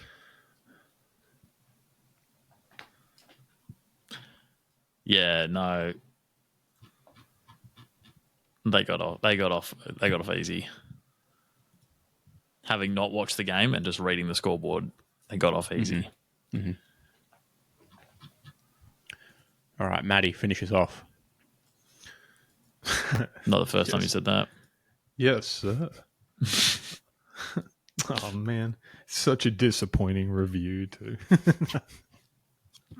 It is. But the lines are completely washed. Pack it up. This is Suns country now. Don't even bother with the Q clash. Just deposit the points into the bank.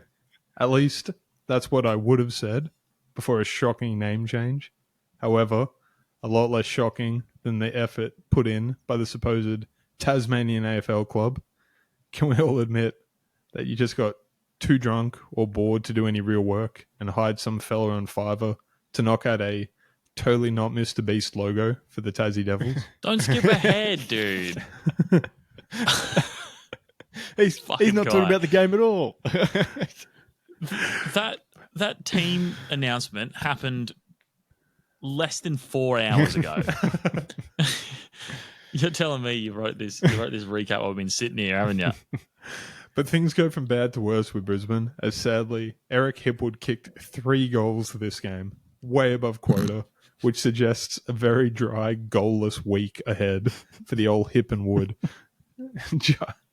Jai did anything but a miss with 4 goals, and the dock workers were firing away back at the port after a long break. I don't know what dock workers really do, but I assume they move containers, and if the Lions were a bunch of containers, then they were easily moved and stacked with little to no drama. Final score, Lions 70, Dockers 63. Score correction, Dockers 93, but that container thing is so silly. Christ. To answer your uncertainty about what dock workers do, a great man once was talking about someone who worked at the docks, and they described their working day as union's been on strike. He's down on his luck. It's tough. So tough. But importantly, you do have to hold on to what you've got. It doesn't make a difference if you make it or not. We've got each other and stacking containers. We'll give it a shot. Any idea of how far along he is? About halfway.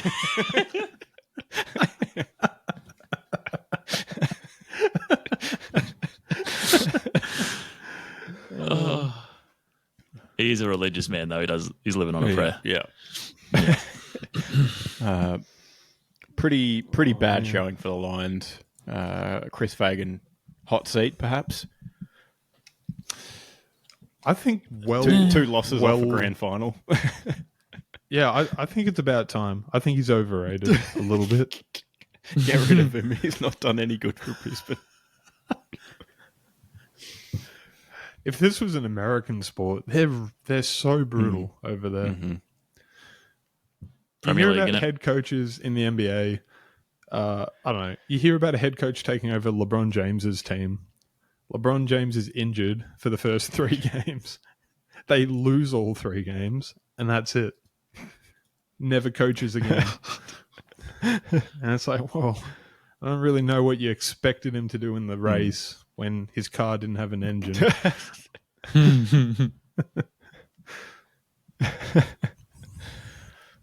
It's a cold world. Yeah. I had a really good stat and I've lost it. Something about it might be the only time that both teams in the grand final have gone 0 from 2.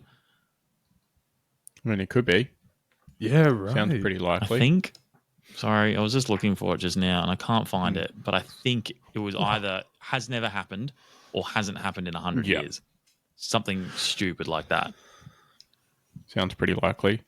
Yeah. Caleb Sarong, huge game, 46 disposals, a Docker high. Yeah, that's bonkers.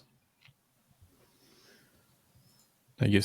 And like not even just like in comparison to everyone else, like it's bonkers just like in general, even these days with you. Yeah, exactly.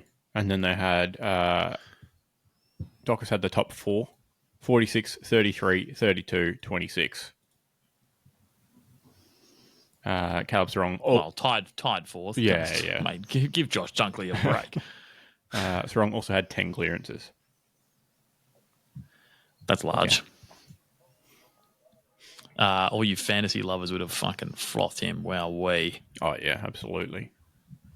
Hayden Young, getting the octopus out, 10 tackles. Oh, that was a bit loud. I saw you snicker at my cephalopods joke earlier. I didn't want to hit you with sound bites in the middle of your recaps, but that fucking killed me. And in a surprise to no one, Nat Fyfe participated. He was there, but Was he there? Not really. No, he wasn't. He was sort of there, but not really. Yeah, he got a couple of clearances, but probably because, I don't know, Caleb Sarong couldn't actually do it all himself. Very true. Now, I forgot to mention we had our first nice score of the year as well. 10-9-69 by Collingwood. And then we almost had 3 in the round, but with 2 10-10-70s. Finishing 10-10s. Yeah. Sunday afternoon. So very close. I also forgot to mention something. I hate running back, but I'm gonna have to because it's hilarious. So it's in regards to a certain Butcher of the Week and Collingwood. The Spider Cam touched the ball before Lockie Schultz did. Tough look.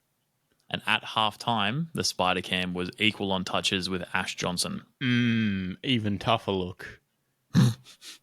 Spider Cam won intercept possession. I'd argue the quality of touch in that case then from the Spider Cam would have been better than Ash Johnson's touch. Probably. Yeah. Given it's a neutral party, disposal efficiency has to be 100% because there's technically no opposition. Fuck off. I did see something a bit silly from that game as well. Isaac Heaney shared on his Instagram story a picture of his heat map, which looked like a cock and balls. Legendary. That's great. Turns out I also have another funny thing from that game. Wild, isn't it? Everything happened in that game. Brian Taylor shared this delightful little mathematical phenomenon, this crazy thing. I'll explain what's actually going on here after I tell you. But at the time, the score was 6-5-41, 12-10, 82. Mm-hmm. So you may notice a pattern there, a couple of numbers and such.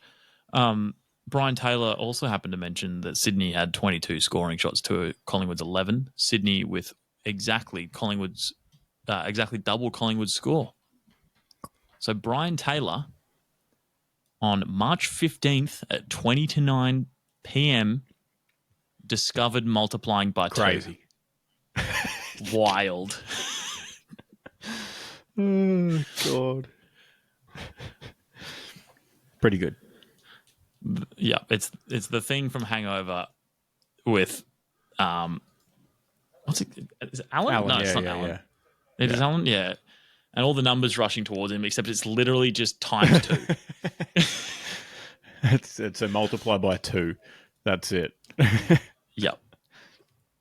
The grade 3 math, tough for some. Also from that game, some late stats. The biggest crowd that Sydney/South Melbourne has ever played in front of for a home and away match. It was 83,881. And also Collingwood's biggest ever home crowd against a non-Victorian opponent. Previous biggest was the Swans last year at 71,500. So lots of great numbies, which takes us into our first bit of AFL news. That is a wild segue.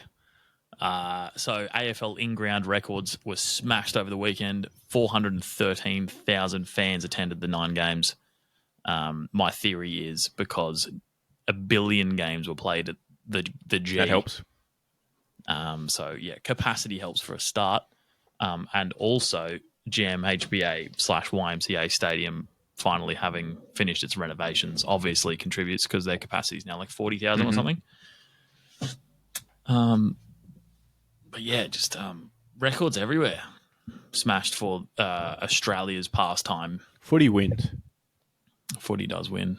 And more importantly, NRL, I think, loses.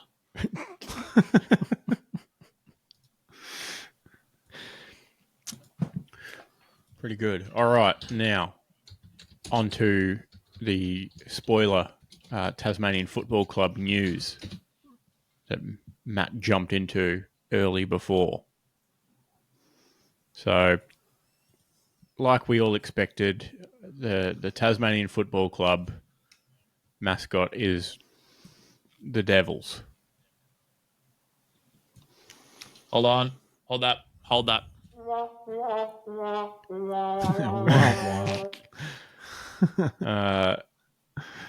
The colours, not using the wanky names of the colours, are No.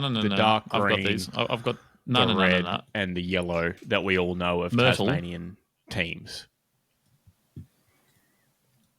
Myrtle, Primrose, and Rose, was it not? Yes, correct.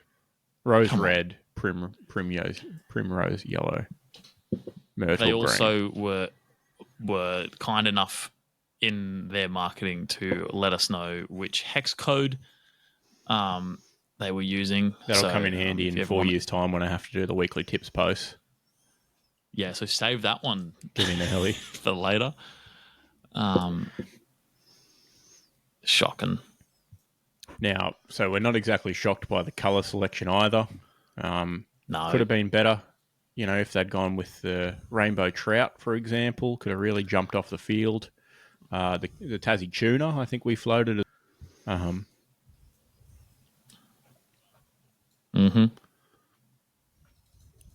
have navy blue kicking around the AFL though, can you?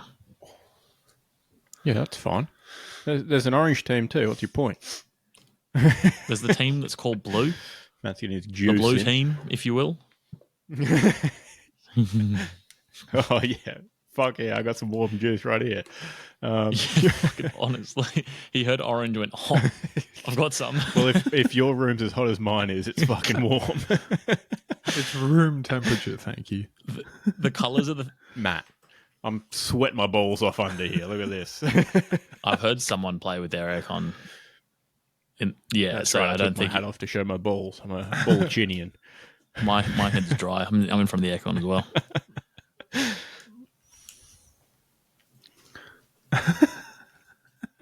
It's fine. It's just, yeah. Tassie colour's great. I don't have a problem with well colours. Done. Yeah, it's fine. Yeah, but also it fits the league too. They won't even need it away in the way that they're not taken. They can just use that and white shorts. So have at it. It's gonna be yellow. I hope their away isn't yellow. I hope it's the No. I hope it's the red. Yeah, you can have a clash as well. Couldn't be for the Suns, could it? Bastard. They have 3 shirts. You can have 3 shirts. I feel like the AFL should do what the NHL does. Let's just make every sport like ice hockey, where you have your home colours, you have your team colours and your home, and then your away is just white with your team colours on it as accents. Yeah, but they're just white shorts, which I also hated on Richmond. The shorts. Who were wearing their home strip with white shorts. Wear your away strip. Screw you, tradition. We don't need... Just make them coloured shorts to match the strip colour. We don't need white. We don't have black and white TVs anymore. We can see that they're a different team.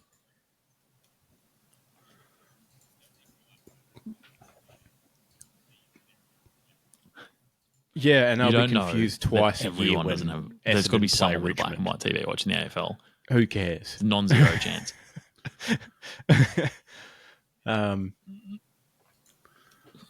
They all wear a sash. Big whoop. Unless they play like retro round or something, and they all like some. All right, and they won't play. I feel like I have more to talk about on the logo itself of the Devil. So the Guernsey is also what we expected. It's Tasmania with the big T on it, in case anyone couldn't recognise what Tasmania looks like. What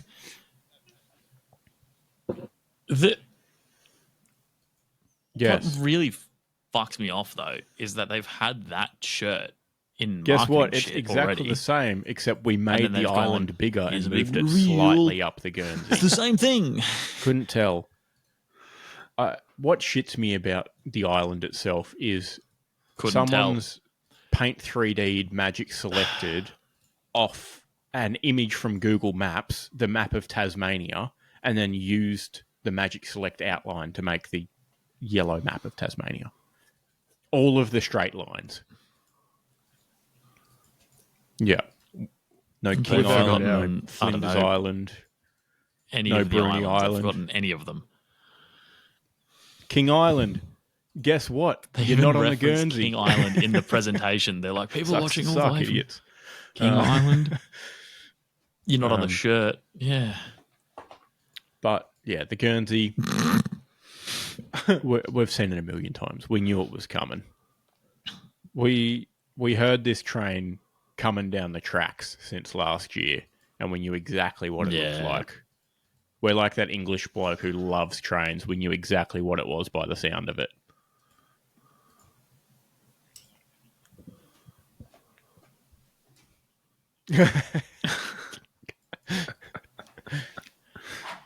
We could all do his camera angle right now too. Now, should we talk about the mascot itself and the design of the devil?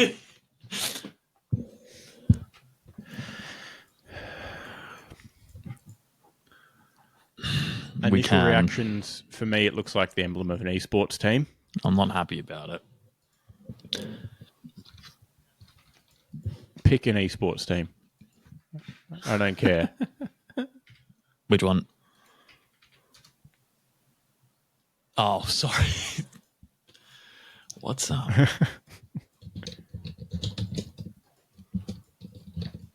Local man types. You can check it out on our Still on the Beach Instagram story on how fire the logo is or not. I did. I posted it just after it dropped. Oh, have you already posted First of all, I get you got to include the team colours. I don't like the inaccuracy. Fuck, you're fast. Tassie Devils aren't green. They're black. They're black and white.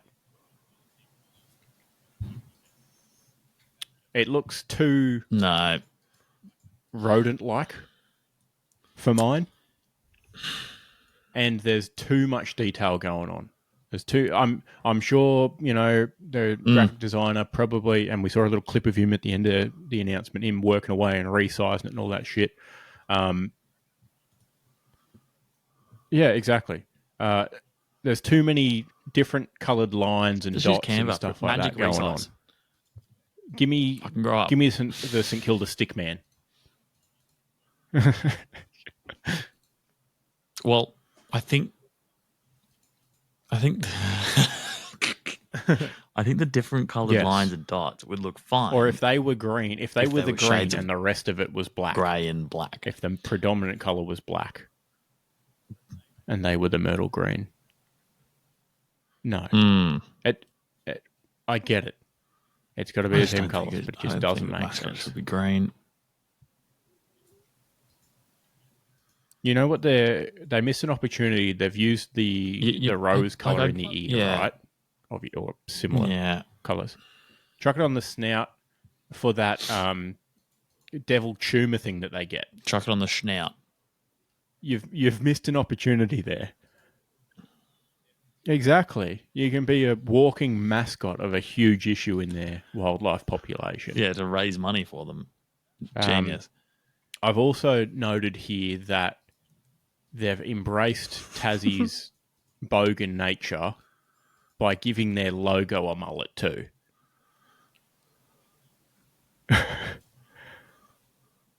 It's only a head. It's not running anywhere. Why did they give it this big mane of hair down the back of its neck if it wasn't to appease their local fans?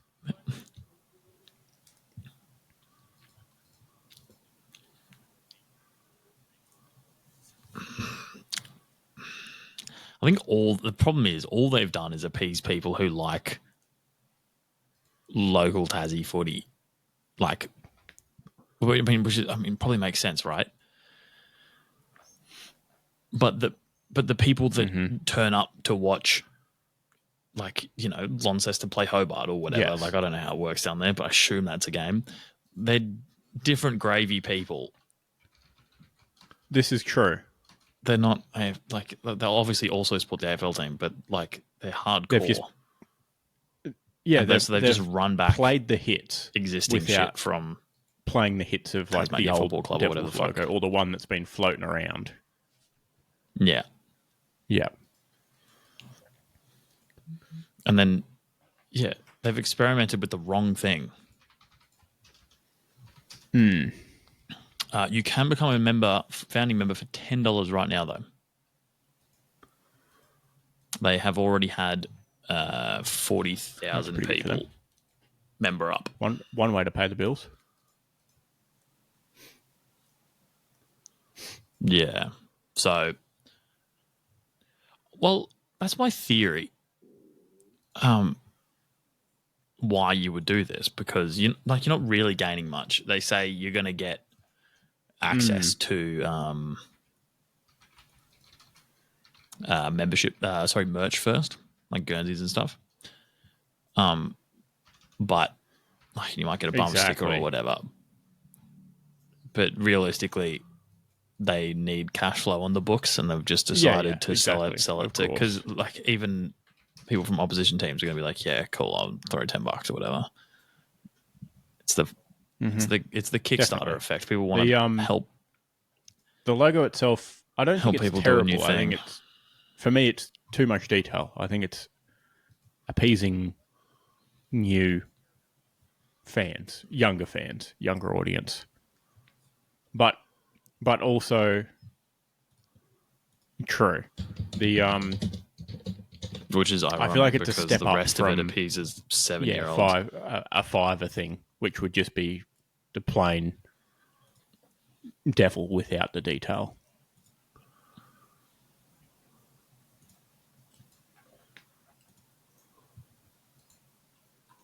It's as bad as shit as the Arizona Coyotes logo. Like that's so. Is not it the good. Cartoon one that has the? I'm not sure if it's the Coyote actual logo, but on whenever you look up games, they have. I think it's fine because I feel like it has a style and it knows what it's going. I don't like that at all. I feel like their older one before that sucks, which is a more realistic. Even that's better than the. Yeah, even to me, even that's better than the Tassie Devils one. Because it's more the one howling. Yeah. It is a bit weird. Yeah. Yeah. The current Yotes one is just fucking... Like, I get it as stylized, but it's massive on the shirt. I guess you won't see too much of this devil. You see a little bit of it. It's Maybe not going to be in huge Who knows? amounts. Thank fuck. It's shocking. It's not good. In case anyone was wondering if we were on the fence or not, and we're not. Yeah. It's bad. It's all bad. Could have been the Whalers. Could have been the Trout. Convicts, yeah, exactly. Ooh. Could have been the Convicts. That would get American fans into footy. That's for sure. American fans would love it. Stop, supporting Collingwood just because they have a big American on their team. Matt, any thoughts on the logo?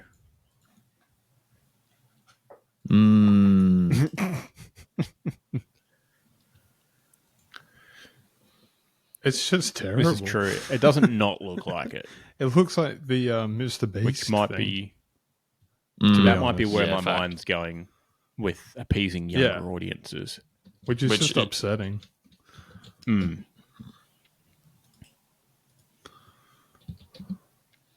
Everyone loves Mr. Beast. I've actually seen... So if, for example, someone on Fiverr has just ripped Mr. Beast's logo, there is a worse example of that recently, also related to the AFL. There is... Oh, yeah. An electricity company, like a Sparky company in BC, Canada, who has been spotted using the Their original, good one. well, not original, but old Yeah. Port Power logo of the rectangle with the dude holding the lightning bolt. Yeah, they're good one. Yeah. There's speculation that actually the Port Power attorneys / lawyers just forgot to trademark it in over there. Doing it. Who cares? Which would actually be hilarious. Exactly, But I mean, more realistically, if they're going to do anything about it, boo them. Like, grow up. Power Who and go, cares? that's fucking Like, sick, dude. It's a local tradie. Yeah, you're not losing any business by him using your logo. I've seen it here, for example, with in the wrong country. NRL club logos or mascots or whatever. People use them for their business. It's like, who cares? Like, it's recognisable. You clearly know it's not the South Sydney Rabbitohs that are coming to fix your toilet.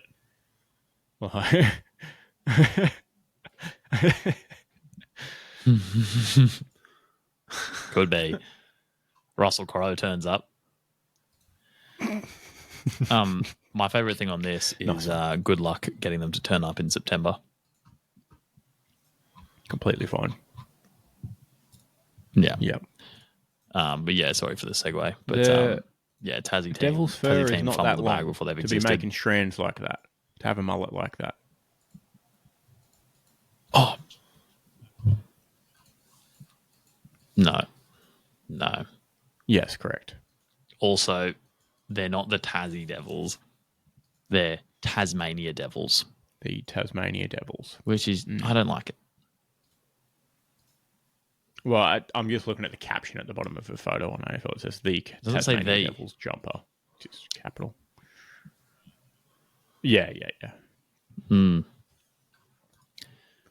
Their new profile picture just says Tasmania Devils.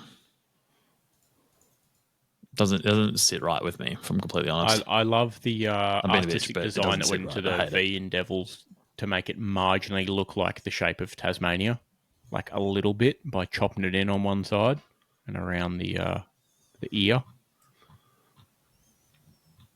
I'm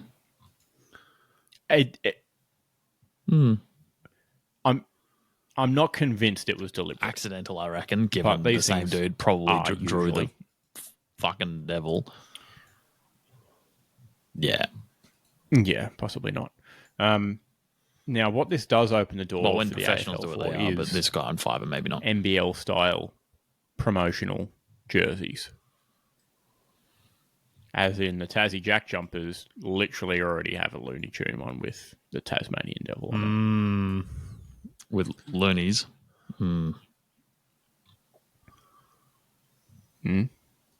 Yeah, true. I mean, I'd buy that. I don't see it happening either, but are more people watching the NBL than the AFL? I don't see it happening. What's a better marketing opportunity? Then again, the AFL doesn't need gimmicks like that, like what the NRL has used previously with superhero jerseys to make sales. That's the road I was going to go down, yeah. True. Although the NRL has used this year with going to Vegas. Nike would love some more jersey sales. They're not opposed to jersey sales. That's for sure. Especially with the NBA and each team has 7 different jerseys. Yeah, exactly. Money's money. They're going to lose some money because they're allegedly losing Barcelona. Move along. So, any other thoughts on the logo? Should we okay. Recap? Agree. Aggressively boo. All right. Shoe in of the week recap. Matt had the orange team. Echo Chamber won by 39 against his Roos. Keelan and I won nail biters. Keelan with the Blues by 5. Myself with the Suns by 6. So Keelan and I are now on 2. Matt's on 1. They had me going.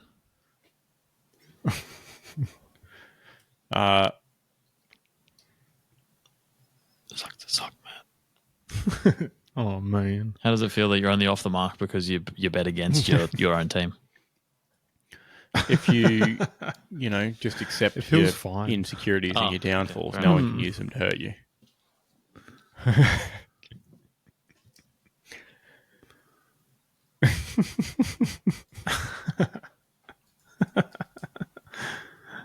What? Yeah, that too. Or if no one learns what they are, then you'll be fine. Like, don't look at my Premier League tipping this last week. Snag baggers recap. Let's not touch on that. For those following along at home, I didn't like myself.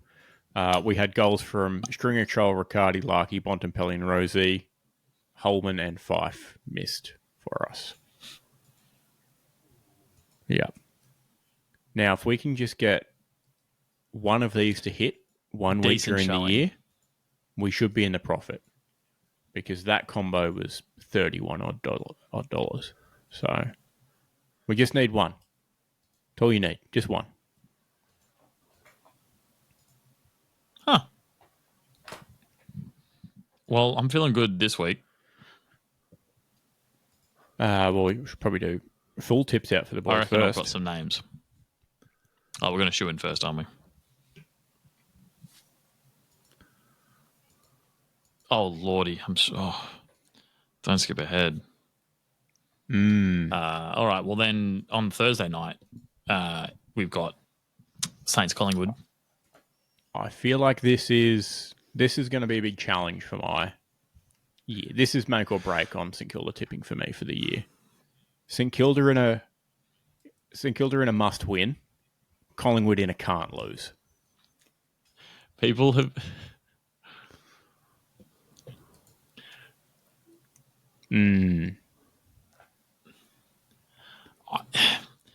If they go 0-3. Yeah. Are they going to be 0-3 or are they going to be 0-3 the Saints? I think it'll be 0-2, of course, because fucking football. I think I might go Pies, but I'm not confident in it. They'll win by 7 behinds. 7 behinds the difference. 7 behind. Yeah, just to clarify, it won't be a goal and a behind. It'll literally be 7 behinds. Yeah, I don't like it either, but I also am going to go the Pies. I don't like it. They cannot lose this one. You got to tip the Pies. They can't go 0-3 after a premiership. Yeah. I think I saw a stat. Nah. Any teams that start the season 0-2 Don't skip ahead to Thursday, but they might. 18% chance. It'd be of pretty playing cool if they finals. did. I assume that drops significantly if you go to 0-3. Yeah.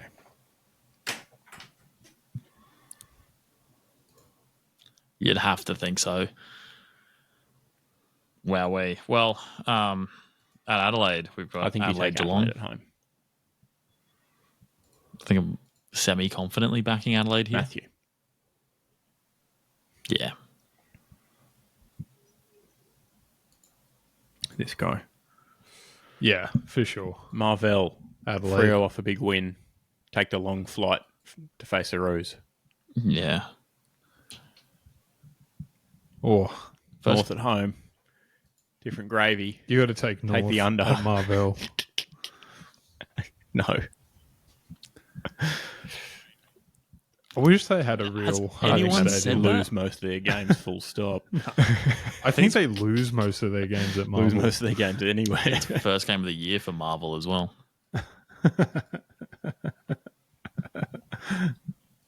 Yeah. Hey now. Jeez, Given that one is Mackay tough. record, I think it's, correct. Yeah, are Freo actually the real deal? First big test. I'm Freo, given this the wrong factor. The Roos aren't a high bar, are they? Oh, I don't think they're flag mantle, but I think they can beat the Roos. Fremantle. Yeah, no flag, man. It's the Dockers. They're not flag mantle. Has to be. MCG, Hawks, D's. Yeah. Yep.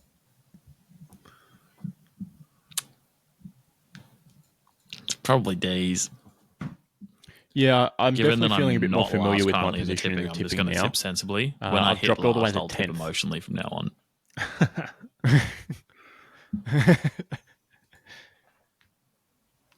Yeah. I think I'm like 1 point. Yeah, I'm dead I mainly last. dropped because of margin. I'm still obviously. making finals where I am currently. I think I'm top 8. Got 1 point behind the leader.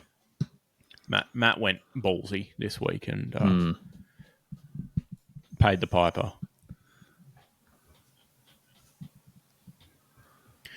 It didn't pay off. Yep.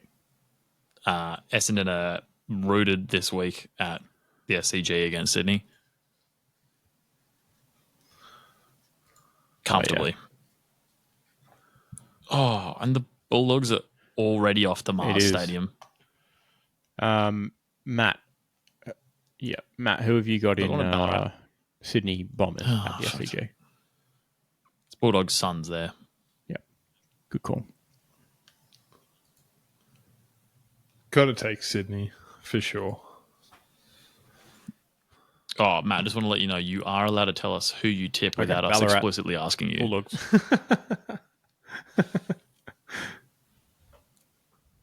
Especially a game that's paying $1 against $5, you're allowed to just chime in with the Swans ASAP so we can move along. Zach doesn't Ballarat, want to hear you Bulldogs, deliberate Suns. over the It's the Suns. $4 differential in odds. They're a bit silly. Yeah. I think the odds are unusual. Malcolm Rose I think there's value on suspended the a week Suns here. for Mars headbutting. Stadium. But Yeah. I think there's enough to fill that gap left by him. Yep. I think so. I think that'll be fine. Dogs. I'm going to take the Dogs. Playing it safe at the bottom of the ladder. You can have that recap next week if they win. Dog Suns. Just take it off Isaac, yeah. Port. And then Richmond v Port at the MCG. Port, surely. I guess Yeah, so. I think so. But Richmond are seemingly getting their wish of playing less at Marvel. Because what else can be on Marvel? There's one footy game there this weekend. Cricket. It's not like Taylor Swift's in town. I guess the only other team that would play there would be the Bulldogs, I guess. And they are out of town. No. Yeah, and they're out of town. And then the game no one can shoe in this week, West Coast versus GWS at home. Long flight for the Giants. West Coast is at home at Optus. That's past my bedtime. That's almost house on it territory, given they won at the most venues. I think they're good value year. at $1.07. I think you load up on that. Yep, definitely. And they're now going to be on the road. Yeah, it's because they're used to playing in front of no fans. They get back to and G-Men Stadium. Yeah. Actually, because of Gather Round, of course. Yeah, all 10 of them. Their members will be banging to go back to the footy. All 8,000 of them. Yeah, I think Brisbane have and then I've got Brisbane to lose to the bye this week. Yeah, Carlton will get a win against the bye, I think. Hold on. All right, Carlton will scrape through. You are currently last. Yeah. In the shoe-in of the week competition. The only game you can't shoe is the West Coast game.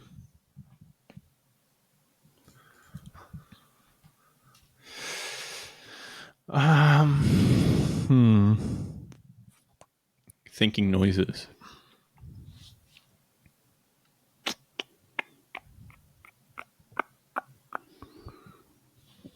Oh, I got you, bro. I'm so scared. I don't want to. It's hard to know if Richmond are really bad or not after this week. It was staring I think what right you should in do his face. is for the I'll take benefit the of Swans. Swans. Oh, motherfucker, dude! Staring right in his face. When you said Richmond, I was like, sick. I'm on for the Swans here. I'm going to count the margin. I've got a spreadsheet Yeah, I going with the kept margin. overlooking it somehow. So, bigger What were number you of splitting margin. it by? Splitting it winning by- margin is better. So you are on 37 and I'm on 45. Oh, running margin. Yeah, nice. Margin. So it's you.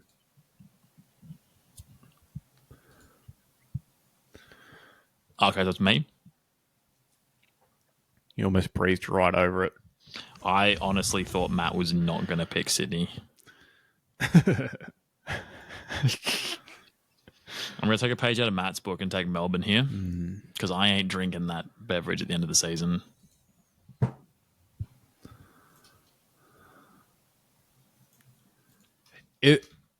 It honestly felt good. I can confirm because I was sitting there hoping the Roos win, and then when they didn't win, it wasn't the end of the world. Yeah, it's like, oh yeah, something good happens. Fair enough. Yeah, I get something. I will take nuts on the line. Gold Coast Suns, 3rd week in a row.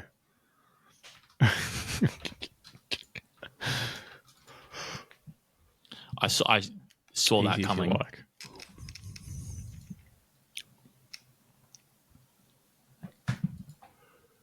All right, beautiful.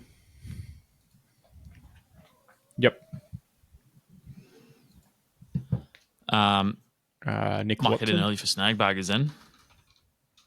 I'll take the Wizard. Is it Nick? Yeah, it is Nick Watson. Thank you. Surely he's paying better after his 3 behind last week. 180, great value anytime.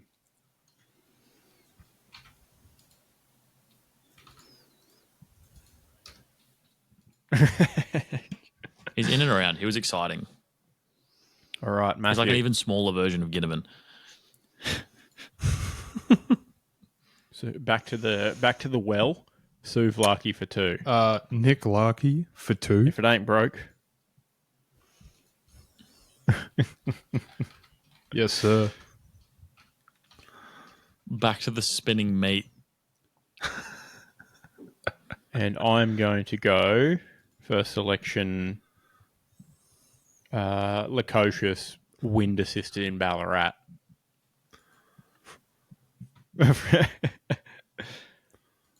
Not great.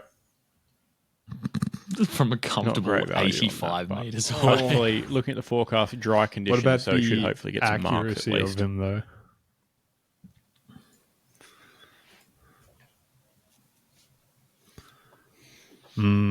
Yes. I really struggle with this because I don't do want it, to pick mate. the guys that are $1.05. Brody Grundy.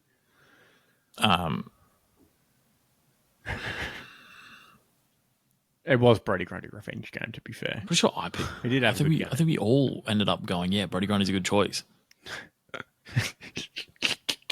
Yeah. You know what? Let's go Brody Grundy. no, not really.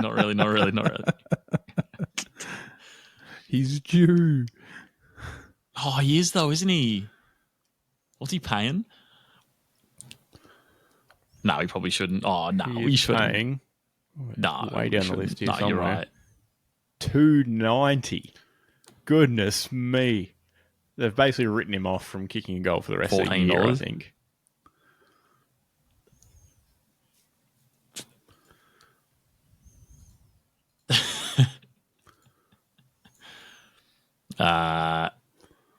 That's a Do we take like that's a pretty chalky Schultz pick, or something but- for Collingwood?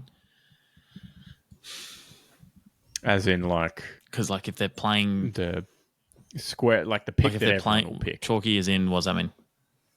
It's chalk. True. 126. So it's not bad. Yeah, okay. Well, not it's too only bad because for if they're a playing badly, maybe the odds are better. Bona fide goal kicker, Lockie Schultz. It's not too bad. I'll take that. Yeah, put him down. Matthew? Put him down.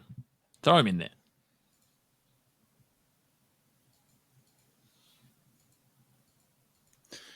I reckon you got to comfortably put Taylor Walker for 3+.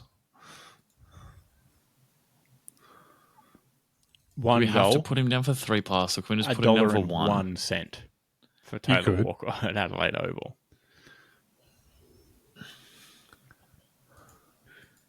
Oh. 3+, $1.98. Okay, put him or down 2+ for is $14. $1.30.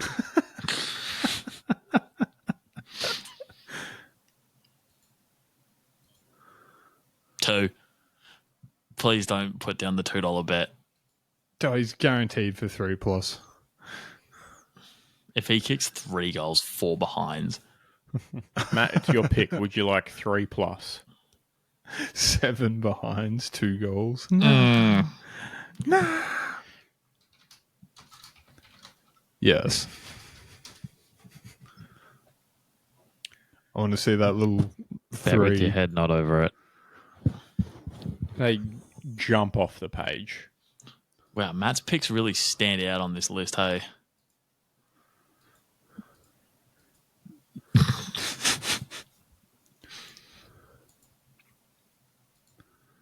Surely no one at GWS is paying more than $1.04. True. Everyone's I'm going be to bombing go in. Chad Warner at the SCG. $1.50. That is money for jam. What's he paying? Actually, Fresh off 3 straight at the MCG, back to the SCG. that's wild.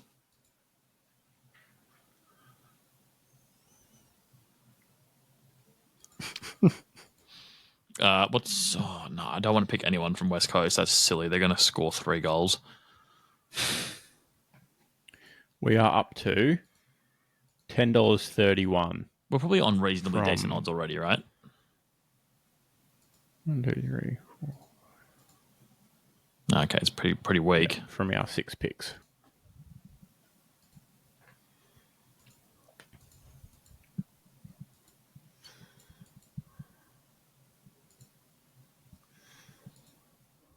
This is where it gets really difficult. What's Oliver Dempsey paying for Geelong? 167.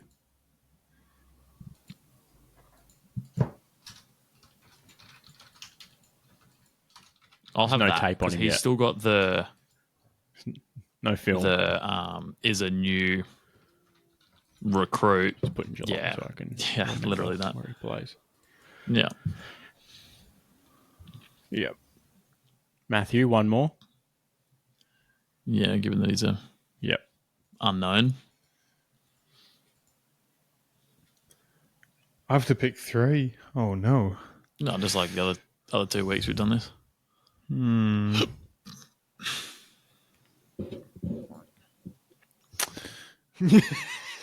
I suppose.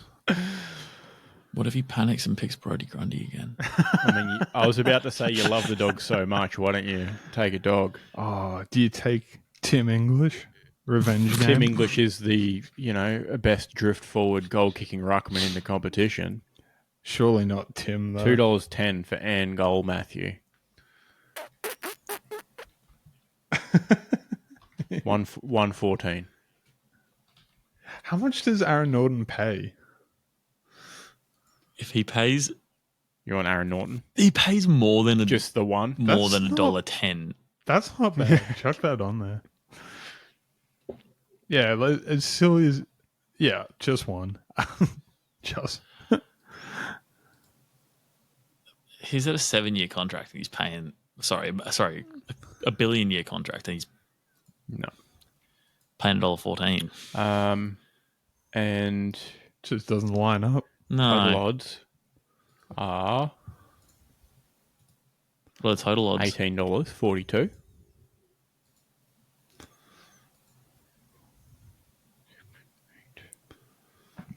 And we're up to 8. It would be nice to get a win, though. I'll leave it. I'm not going to make any And- changes. Yeah. Might go Oh, yeah, you've got one, too. Sorry. Jamie Elliott for $1.20. That's got to be a shoe-in, right? Okay. 2 pies. Yeah. That's unfortunate, though, that we have 2 pies players. Just a little bit of cash. Oh, Tasmania Devils just passed 50,000 founding members.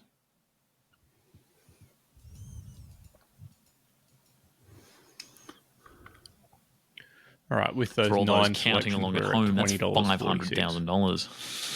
$500,000. Not bad. That's not too bad. All right, leave it there. Yep, exactly. I'll allow it. Take your $10, turn it into $1 billion.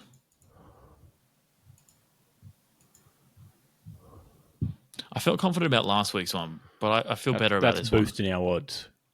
Except for the fucking Tex Walker 3+ thing. But first game of the year.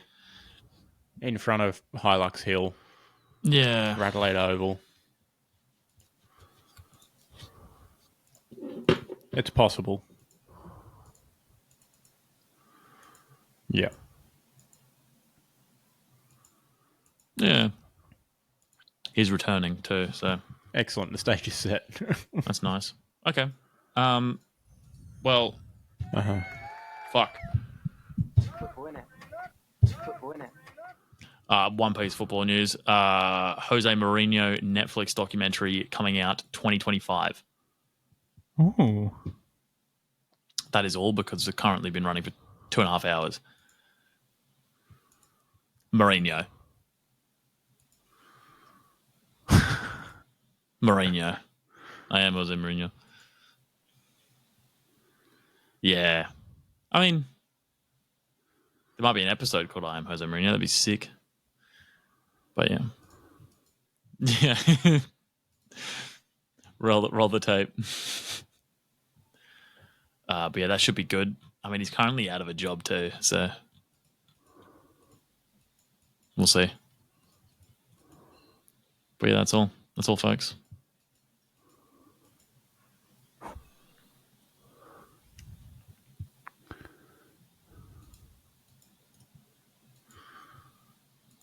We're Tottenham. It's raining here.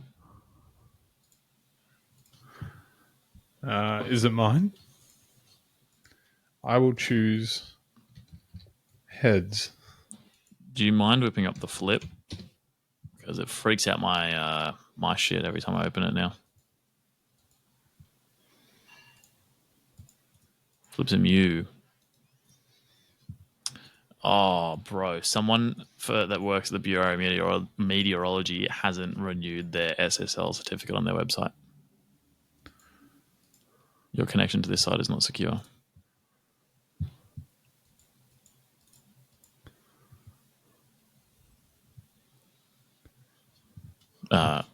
In case anyone's wondering at home, I have confirmed what I can see and hear out my window. The radar says it's raining. Perfect. Nice ads.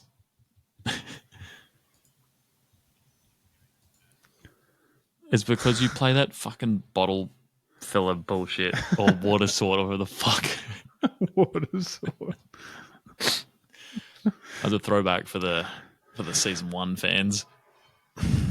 Actually, might have been season 2 because he was saying you were playing water sword on the plane to the UK, weren't you?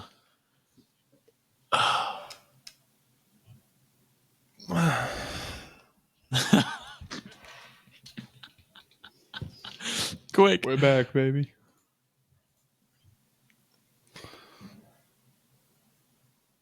Matt, say the thing. I choose heads. Yeah. It just feels really unusual when you've got someone who's like on camera, just like looking around like this while the coin's flipping. My back hurts. All right, you pensioner. Oh, sorry. Let me just get out of bedtime mode. 28 total. Not bad.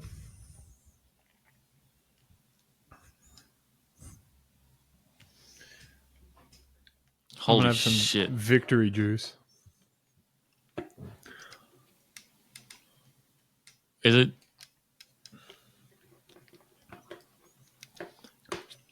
Matt, is it juice or is it fruit drink?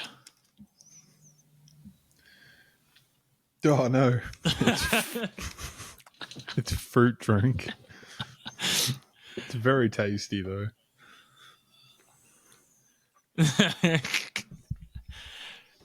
I'm sorry, but did it say Bundy juice? It did.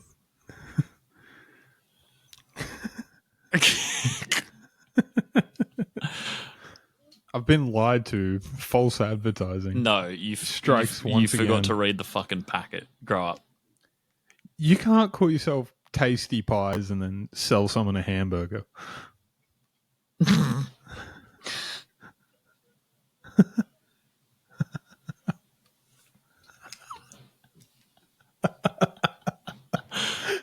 Oh no. Man. Oh, silly sausages. All right. It's going off. Cheerio.